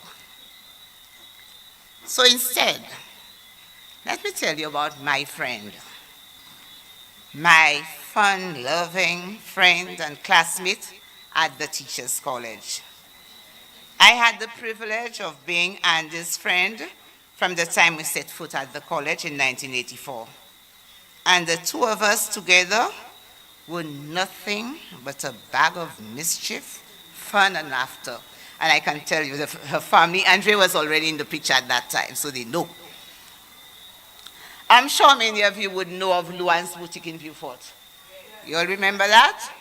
I think Luan was the smartest businesswoman. Every month end after payday, there was sale at Luan's. Andy and myself never missed a sale in Beaufort. We were supposed to be in school, right? Okay. We mao. Every sale month end, Andy and Marcia have to mao. Okay. I trusted my friend. Now you all knew her height, right? Andy went to A-level, obviously. I trust Andy to know the back road. So Andy is going to lead me to the back road. We're going to Luan's. We have two mao, Mrs. Theophilus at the front. Follow Andy. I don't know the back road. We went down the concrete road and there was a gate. You should have seen the size of the dogs at that gate. When the dogs stand on their hind legs, they're taller than Andy. So I am running for my dear life, looking for Andy. Andy's holding her belly, Andy's passing out with laughter, Andy cannot run. Okay. You would think that episode would have stopped us? No. Now we're going to have to brave Mrs. Theophilus at the front. We're mowing the next month again. Andy and Marcia mow. Now mind you, we have a set of classmates. They're in that too, you know, the boys. They will take our bags, pass them on to the back door. So Annie's going to the washroom. 3 minutes later, Marcia is going to the washroom. We have our bags, collect our bags, and we're leaving. This time, Mrs. Theophilus is not at the front. So we're going down. A car is coming. We flag down the car. We get into the car. Andy looks at me, I look at Andy. Guess who's driving? Mr. Theophilus. Andy again. I mean, I can contain myself, not Andy. Andy's at the back, and he's like flat down on that seat. She gets up and, Marcia, he's an accomplice. Maze Andy. There is this young lady, I'm sure most of you would know Evelyn Fontenelle. All of us in those days, she's 19, I'm 20, we prim and proper our heels, stockings, thing. But Evelyn's heels have to be taller than ours, longer than ours. So Evelyn is passing and I'm like, Andy, you know one of these days what we'll do? We'll steal one side of her shoe. So you know Andy, Kuyo is her middle name. So Andy's dying with laughter. But when we're in class, we're well behaved, okay? We're attentive. Good students. So I'm in class. God bless us, we never sat close to each other. So we're in class. Andy will have somebody call me. Because, sometimes you're in class, you have heels, you kick off your shoes, and by then we see, and Evelyn is sitting, her shoes are not on. Andy will call me, tap, Marcia, what time you taking the shoes? The middle of, that is the Andy I know. For laughter, fun. So, how we managed to do work, I don't know. What did we come to do there? I say maybe it's just to laugh and have fun. But we did the work apparently. So we did the exams and we're home. Waiting, we're somewhere between exams and graduation. Now I lived on the countryside, no telephone. That's 40 years ago. Now mind you, when I'm telling you about us going to Vieux-Fort, remember in those days, Vieux-Fort was really far from Castries, eh? Don't forget that part. Okay. My area, I lived at Chopé, Bardonnay, no telephone. One afternoon, I see my good friend coming. That height. You know her. Marcia, girl with brights. Girl with bright. And what happened? Girl, we pass. Because in those days, I think the results were on the bulletin board and so, no telephone call. We passed. We surprised that we're so bright. Okay? In that spirit, I want to just thank Andy's family for opening the doors for me in those days. You see, those 2 years, I had a home on Coral Street. I belonged. I ate. I could have slept if I wanted. Andre was already in the picture. Let me tell you, I was a member of that family. I understood where Andy's personality came from. That was inculcated in the home, you know. I laughed there even harder. If you think Andy was bad, try her 2 sisters, Rufina and Damasia, sitting there. Rufina was the one who would pile the wood, you know, and catch the fire. Marcia, the one who would come with the fuel, and every time that fire is going down, she drops a little on it. She was quiet, also you assumed, right? Marcia, she was in those 2. I mean, as a young lady, I was 20, she was 19. Sometimes you have challenges in life, your own psychosocial issues, your own emotional issues. And that home was a place where I could have vented. You know, young ladies like myself, I had a good support system there. And if I never thanked you before, I want to thank you now. That was a home for me on Coral Street. I forgot that part about Andy and her sharp mouth. Because of her height, the boys, let me tell you, they like to trouble Andy.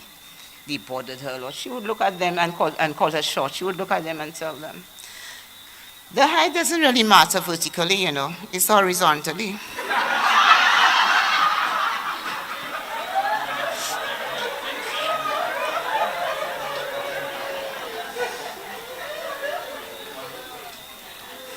But I want to say, let me tell you something on a more serious note. You see, those of us with loved ones whom we have not called, we will call them tomorrow. We will go to see them next week, or we'll go to see them for Christmas instead. Anytime they cross your mind, do it now. Put down what you're doing and do it now. We started our 40th anniversary celebration since we left Teachers College in September. Yes, we're that old. 40 years since we left. And we wanted to do it throughout the academic year, September to next year, July. And our one and only activity in September was to prepare a basket of love for Andy, because we understood she would not be able to accompany us on most of the activities and visits that we were planning to make. So it was Eflin, that same Eflin, and George who went to present her with that basket. And are we happy that we did that? We are so glad that we did that day. Here is the response from Andy. Good afternoon, colleagues. It was a huge basket of love. Thanks, thanks, thanks. Your thoughtfulness is much appreciated. It was a delight to see Eflin and George. Thank you, class of 1986. You are awesome. That is one message we will never delete from that chat. But you know something? If only we knew what we know now, Andy, we would have told you then that along with the fun, the laughter, and the play, your positive thinking inspired us to see good in situations. You helped us face obstacles with optimism and hope where others might despair. With optimism and hope where others might despair. Your combination of spiritual grounding and positive outlook made you a beacon of light, offering comfort and encouragement to us all. You inspired us. You inspired us to cultivate our own faith, embrace positivity, and approach life's trials with grace and determination. Therefore, we refuse to be consumed by the sorrow of your death. Andy, your colleagues of SALCC, class of 1986, want you to know that although you're silent now, your laughter's echoes will remain a vibrant spirit through all our days. No shadow cast by your grief can dim the light of your wit.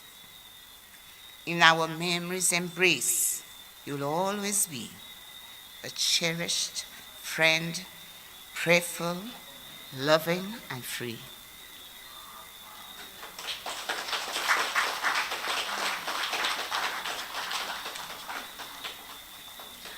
Thank you, Ms. Polius, for painting such a vivid picture of Andy on so many levels. Definitely, she was a diva and a fashion plate. There's no two ways about that. So I can see her going down to that sale. And of course, her sense of humor was unrivaled. And that witty, sharp tongue where she would tell you like it is, but in a way that you can't even take offense at the end of the day. So yes, thank you so much for that reflection. We're winding down, and I would like to welcome at this time a friend and colleague of Andy to speak on behalf of herself and the St. Joseph's Convent Secondary School. Join me in welcoming Nadine Constantine.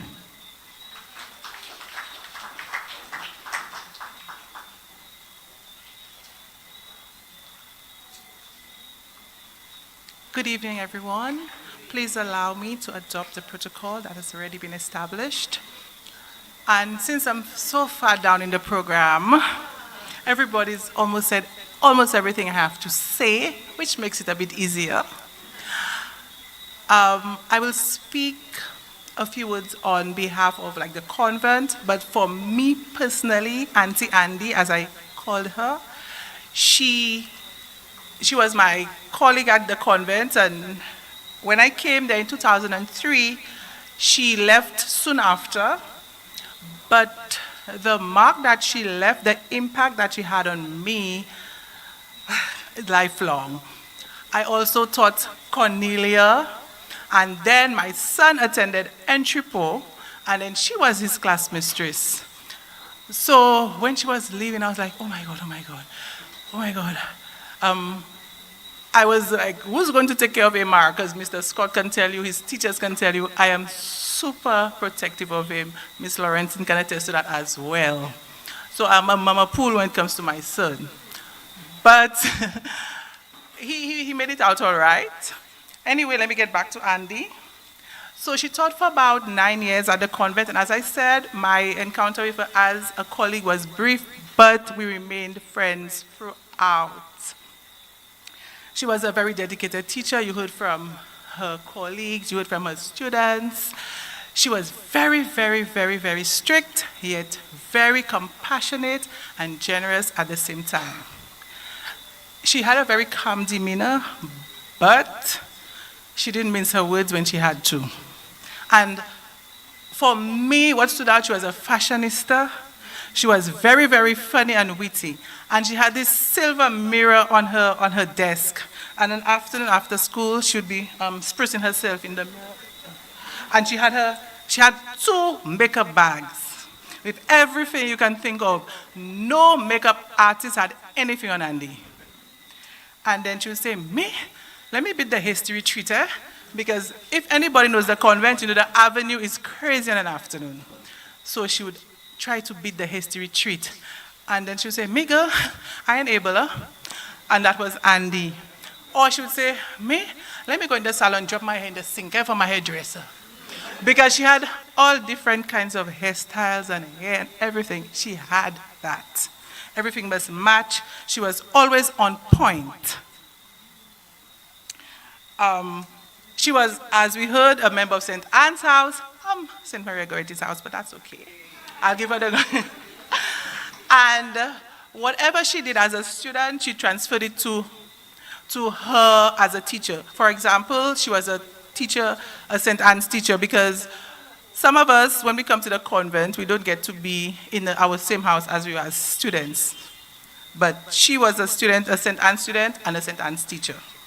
I heard about her skills at netball, but she used to play a lot of netball, teachers against students.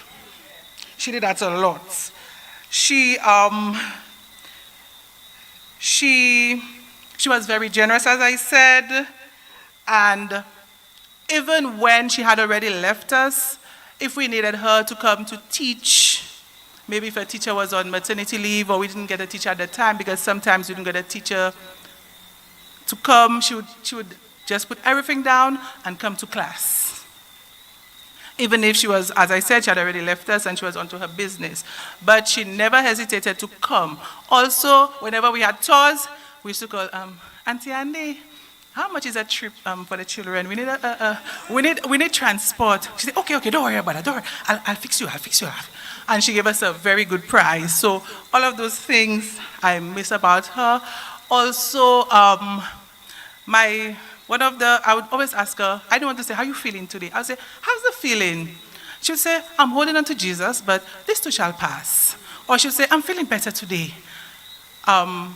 Everything will be fine. This too shall pass. I said that already. But, she gave me a lot of hope, and I was like, that's not Auntie, that's not. Everybody said, Auntie's not well. But when I spoke to her, I never got an impression. She never gave the, nothing like that. She last teacher appreciation, the PT uniform that we used to have as students, I had the privilege of wearing it for teacher appreciation because we swap with the children sometimes. So I had the PE uniform that she made. I'm sure you saw her in it.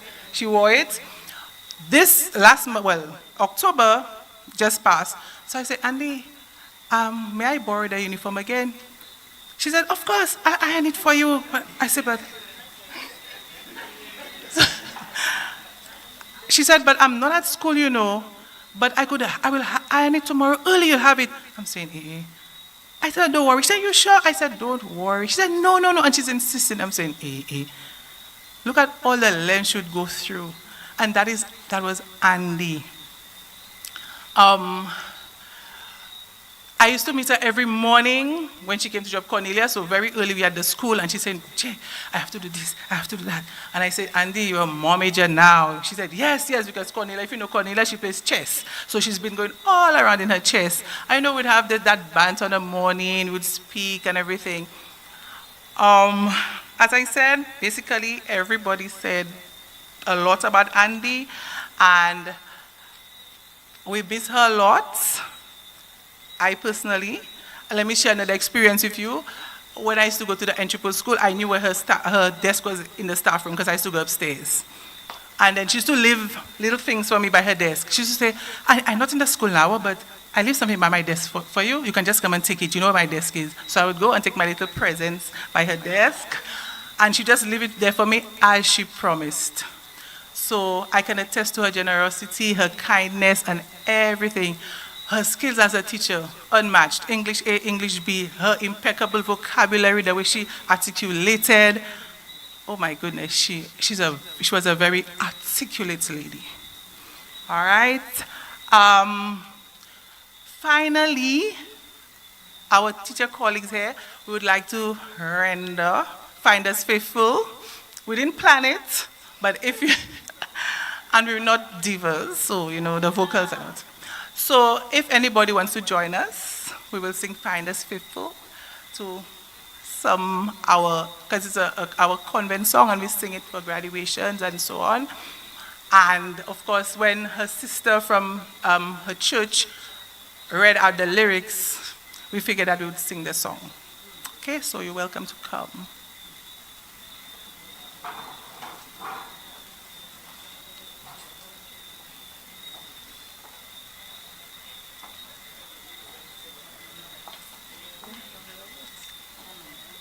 have the screenshot. Okay. Can you see it? Yeah.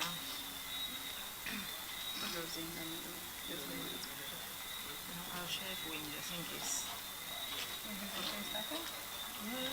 We're pilgrims on the journey of the narrow road, and those who've gone before us line the way, sharing on the faithful, encouraging the weary. Their lives are stirring testament to God's sustaining grace. Surrounded by so great a cloud of witnesses,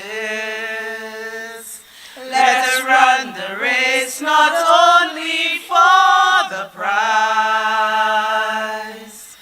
but as those who've gone before us, let us leave to those behind us the heritage of faithfulness passed on through godly lives. Oh, may all who come behind us find us faithful. May the fire of our devotion light their way. May the footprints that we leave lead them to believe, and the lives we live inspire them to obey. Oh, may all who come behind us find us faithful. Amen. Thank you.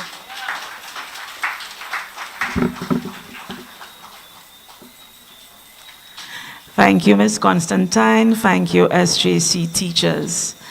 I would like to welcome Ms. Valerie St. Helen to share a voice note from past education officer.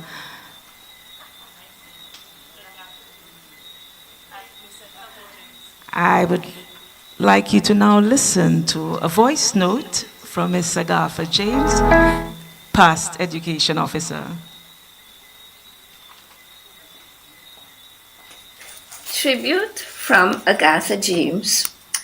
The book of 1 Thessalonians, chapter 4, verses 16 and 17 read as follows. For the Lord himself will descend from heaven with a loud shout, with the voice of the archangel, and with the trumpet call of God, and the dead in Christ shall rise first. Then we, which are alive and remain, shall be caught up together with them in the clouds to meet the Lord in the air, and so shall we be with the Lord. End of quote. While I am heartbroken and deeply saddened by the passing of my dearest friend Margaret, I am comforted knowing that one day, when the trumpet of the Lord sounds, Mag and I will meet, and together we will be forever with the Lord. I first met Mag when I was a mathematics curriculum officer in the Ministry of Education. We worked together on the USAID project. I contributed to the mathematics component of the project. Mag was in charge of the language arts section. Several other classroom teachers, principals, and students also participated in the project. Together, we produced an outstanding piece of curriculum. Mag's contribution to the project was double-faceted. Apart from being the language arts consultant here, she was also responsible for recording every lesson that was produced. The recordings were very professionally done. Mag's voice was clear, gentle, and absolutely teacher-friendly. Everything about Teacher Margaret's presentations illustrated the fact that learning could be fun. The students who followed the program are probably scattered all over the world. But one thing I know for sure is that the program made a positive impact on their learning. Thanks to everyone who participated in the project, the many principals, classroom teachers, and students. Thanks, but extra thanks is due to Teacher Mags, who actually made her lessons come alive with a wonderful teacher voice and expressions. I still hear the words ringing in my ear. During this year, I met Mag on a few occasions. Once at the hospital where my pastor prayed for her. I am happy I had the opportunity to see her those few times. So long, my beloved one. Sincere condolences to her family and loved ones.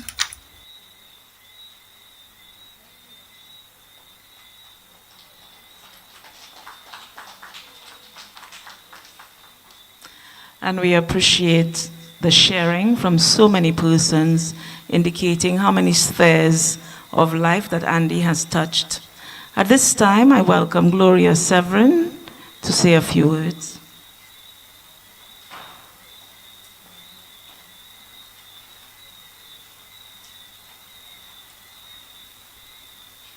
Good evening, everyone. I'll keep it very short.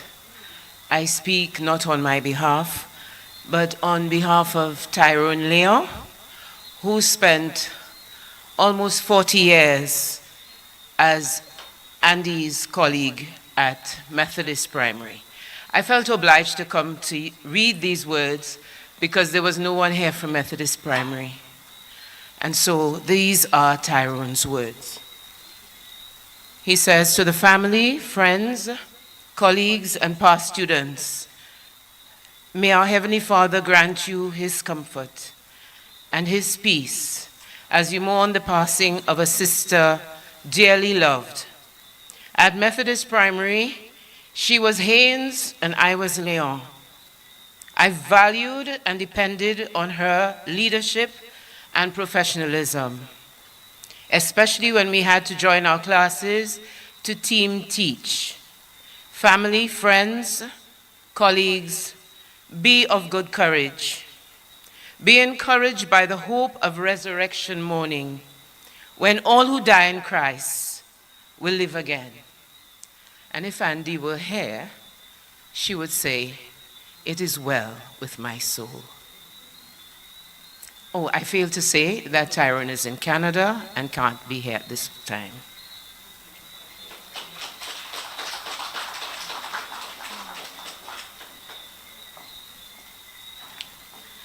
Thank you, Ms. Severin, and thank you for sharing on behalf of Tyrone. I would like to ask Ms. Dawe to join us at this time to lead us in singing the goodness of God.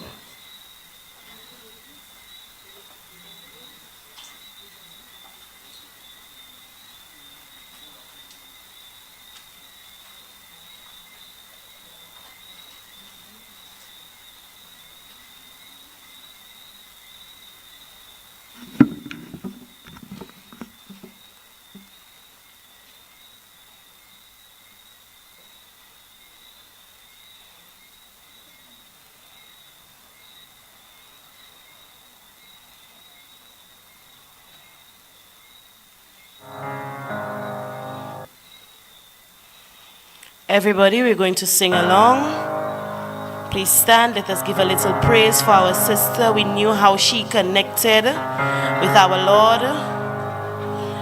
And we are going to use this as our song today. I love you, Lord, for your mercy never fails me.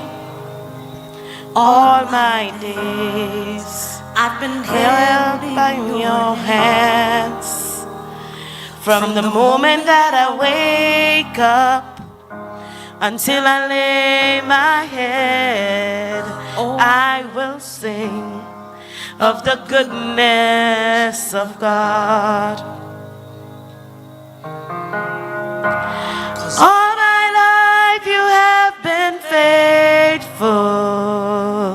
Oh yes, he has. All my life you have been so, so good. With every breath that I am able, oh, I will sing of the goodness of God. I love your voice. You have led me through the fire in darkest nights. You are close like no other. I've known you as a father. I've known you as a friend. I have lived the goodness of God. All my life you have been faithful. Oh yes you have. All my life you have been so, so good. With every breath that I am able, oh, I will sing of the goodness of God. Your goodness is running after, it's running after me. Oh yes, it's your goodness is running after, it's running after me. With my life laid down, I surrender now. I give you everything. Your goodness is running after, it's running after me. Your goodness is running after, it's running after me. Your goodness is running after, it's running after me. With my life laid down, I surrender now. I give you everything. Your goodness is running after, it's running after me.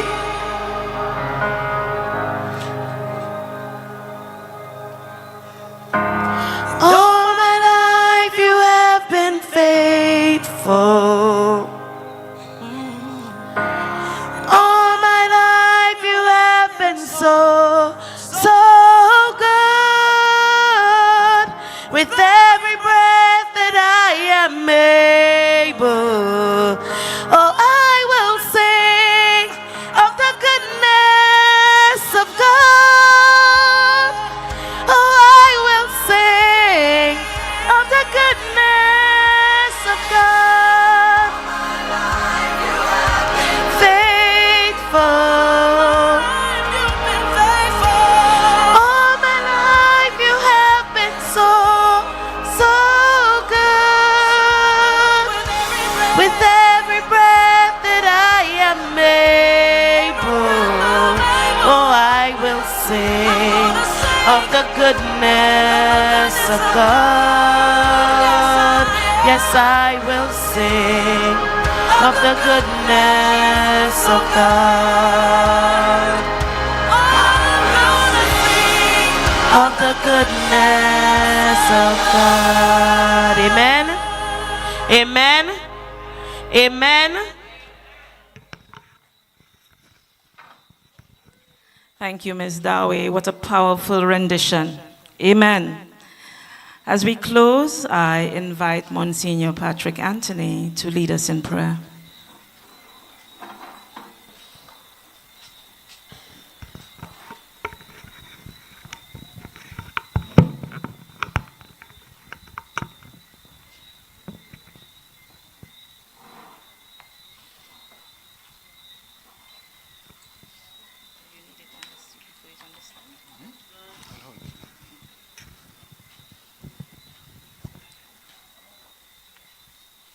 I would like to bring regrets from the parish priest, Father Quinlan, himself and his grace, and Monsignor Michel Francis. They all engage in some very important business at the moment, and his grace wanted to be here, and I'm glad he actually took time from that to come to spend some time with us to show his appreciation and respects. And so Karen, I didn't remember you all as little girls. I mean, that's my age, you know, but I remember little girls. So that's the last time I saw Andy was when Miss Cadet went organize the, I think Guardian Angels, yes, Guardian Angels. And we were there, and she was unable to be present, so she left word that she regrets that she will not be there for the activity. And halfway through the activity, there she came in and said, "I just came to show my face," and you know already, and she was gone. You know, that was the last time we saw her. But this evening was very, very moving. And, you know, I felt, in a way, sad. I was touched by all the emotions. But I felt a tremendous sense of pride. I mean, I felt good to be St. Lucian, you know, to see the quality of people we have, teachers, you know, the kind of people, how one person can impact the life of so many people. You know. It made me really feel like what Christmas is all about, that God became flesh. And God, you meet God, you literally meet God in people. I mean, that's what incarnation is all about. And that for me was really what this evening was, the experience of just sitting there, seeing the impact that one person has made on so many people. God was with us. God was with us. So I want to do two things. I want to read a little meditation, and then I want to invite the family to come so that we can cover them with love and support them at this moment. So just bear with me as I read a little meditation on death. A Christian view of death. We picture death as coming to destroy. Let us rather see death as Christ coming to save. We think of death as an ending. Rather, think of death as new life beginning. We think of death as losing. Rather, think of death as winning, as final victory. We think of death as parting. Rather, think of death as a meeting of loved ones. We think of death as going away. Rather, think of death as arriving home at last. Death is not extinguishing the light. It is putting out the lamp because the day, the eternal day, has dawned. So, Lord, help us to see death for what it really is. The end of frustration and the beginning of fulfillment. The end of fears and the beginning of peace.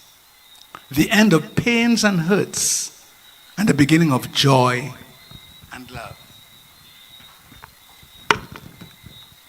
Help us to see that what we love becomes a part of us, interfused with our lives, blended with mind and memory, hallowed forever within our souls.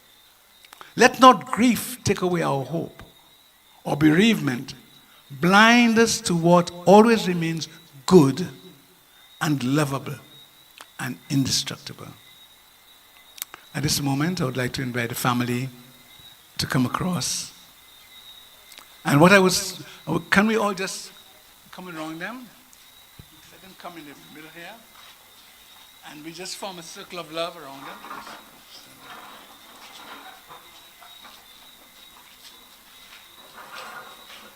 Come right around. Let's encircle them in love.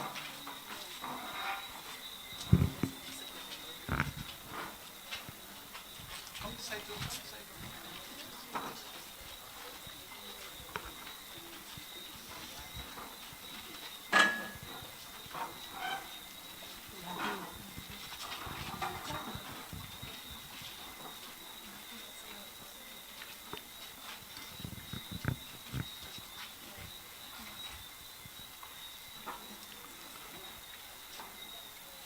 Almighty and eternal God, hear our prayers for your daughter Andy, whom you've called from this life to yourself. Grant her light, happiness, and peace. Let her pass in safety through the gates of death and live forever with all your saints in the light you promised to Abraham and to all his descendants in faith. Guard her from all harm, and on that great day of resurrection and reward, raise her up with all your saints, pardon her sins, and give her eternal life in your kingdom. Can we join hands together and pray the Lord's Prayer? Our Father, who art in heaven, hallowed be thy name. Thy kingdom come. Thy will be done on earth as it is in heaven. Give us this day our daily bread, and forgive us our trespasses, as we forgive those who trespass against us. And lead us not into temptation, but deliver us from evil. For thine is the kingdom, the power, and the glory, forever and ever. Lord Jesus, our Redeemer, you willingly gave yourself up to death, so that all people might be saved and pass from death into a new life. Listen to our prayers. Look with love on your people who mourn and pray for Andy. Lord Jesus, holy and compassionate, forgive her sins. By dying, you open the gates of life for those who believe in you. Do not let our sister be parted from you, but by your glorious power, give her light, joy, and peace in heaven, where you live forever and ever. May the Lord bless you and keep you. May the Lord let the light of his countenance shine upon you. May the Lord bless you, filling with his peace. Bless mighty God, the Father, Son, Holy Spirit, come down upon us all and remain with us forever and ever. Amen.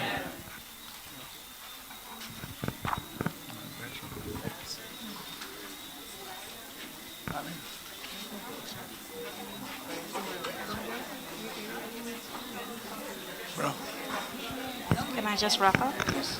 Okay. Thank you very much. Thank you so much.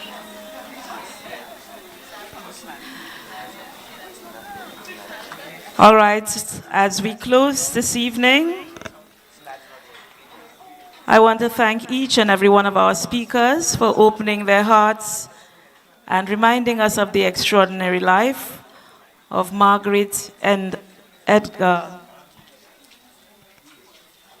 Thank you in a special way to her spouse, her daughter, and her siblings for sharing this wonderful woman with us.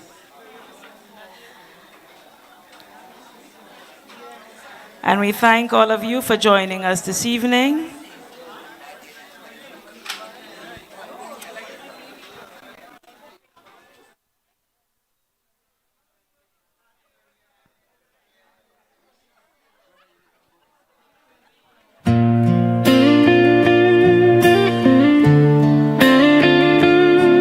That's okay. We would be happy if you would join us with some refreshments.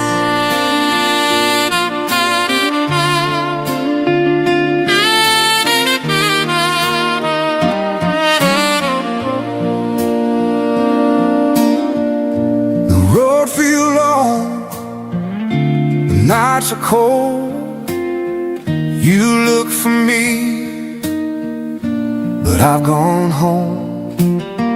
Don't cry too long, don't lose your spark, I'm still with you in the dark. Every tear you shed, I feel it too. Every prayer you whisper, I'm next to you. Though I'm gone, love will never part. Carry me like a fire in your heart. Carry me like a fire in your heart. Let my light guide you when you fall apart. When the wind blows and dreams drift far, remember I'm still where you are. Carry me, oh carry me like a fire in your heart.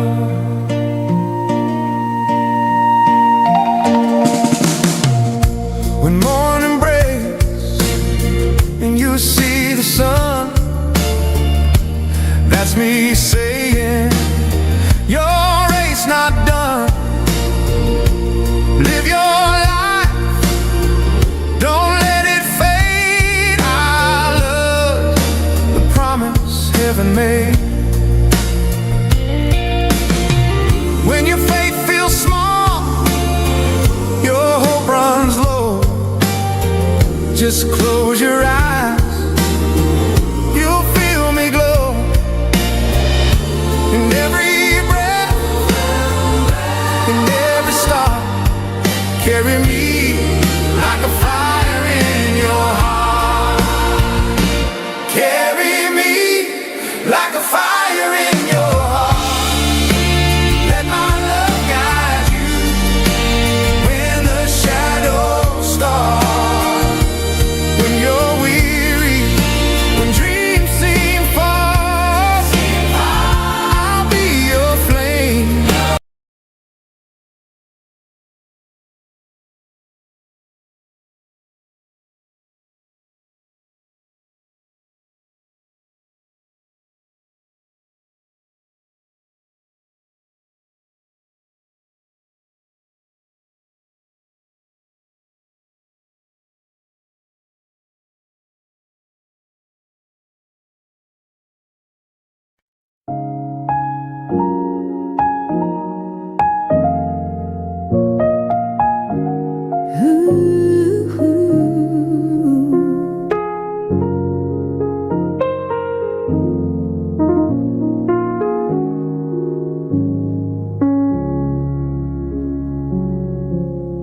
You lit the path with your steady flame, guiding us through every game.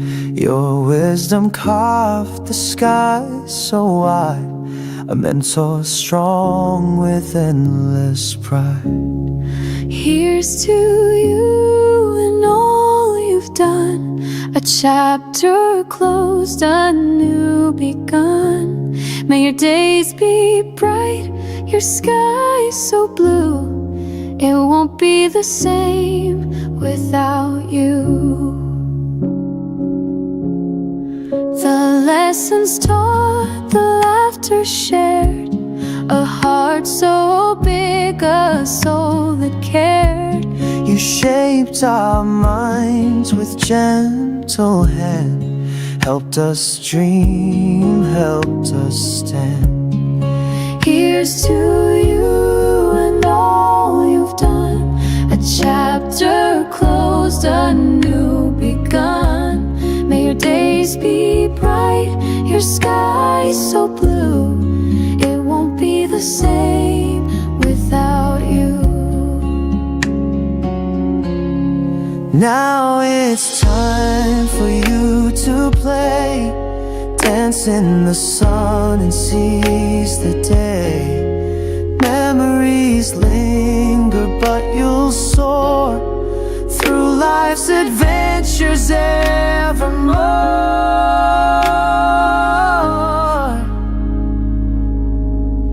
Here's to you and all you've done, a chapter closed, a new begun. May your days be bright, your sky so blue, it won't be the same without you.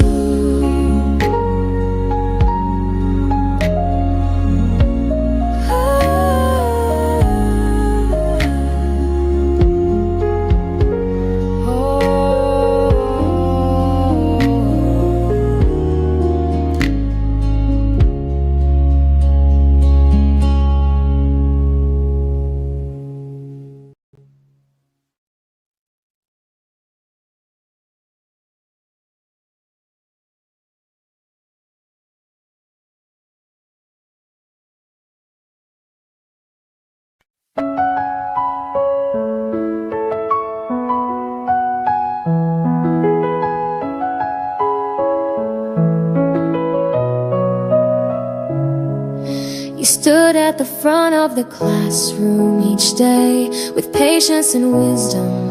You showed us the way. You lit up our minds and opened the door to dreams we can chase, to learn and explore. You gave your heart, you gave your time. You shaped our world one soul at a time. Now it's time to fly. Spread your wings and go to places you dreamed of, to things you still want to know. We'll carry your lessons wherever we roam.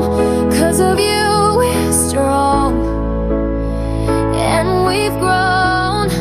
Though we'll miss you, we won't say goodbye. Just thank you, and now it's your time to fly. From pencils and papers to laughter and tears, you've guided us all through so many years. With chalk in your hands and love in your heart, you gave every student a brand new start. You believed when no one would. You taught us more than words ever could. Now it's time to fly. Spread your wings and go to sunshine and stories the next chapters hold. We'll carry your light wherever we roam. You were more than a teacher, you made us feel home. Though we'll miss you, we won't say goodbye. Just thank you, and now it's your time to fly. So here's to the memories, laughter and care. To all of the moments, just know we were there. And every goodbye has a hello in disguise. This isn't the end, it's a brand new sunrise. Now it's time to fly. Your journey's begun with pride in your heart for all that you've done. We'll carry your lessons wherever we roam. In every small triumph, you'll still be at home. Though we'll miss you, we won't say goodbye. Just thank you, dear teacher. Now it's your time to fly.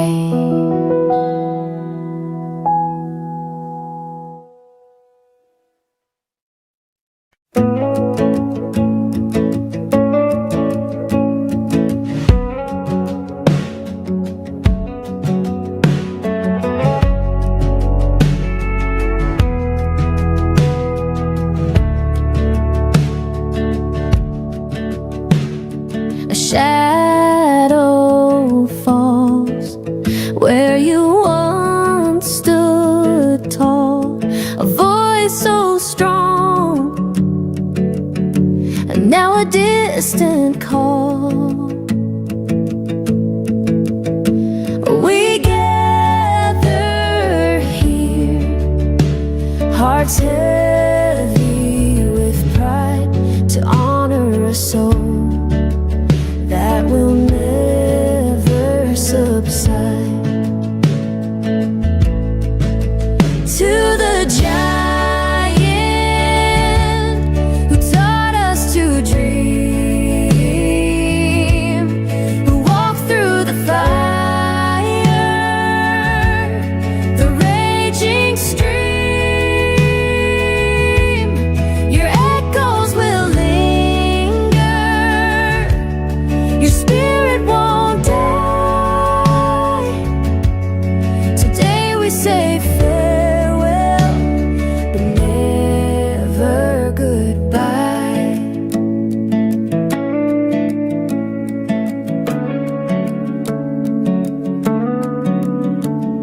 Your footprints carved in the sands of time, a legacy boundless,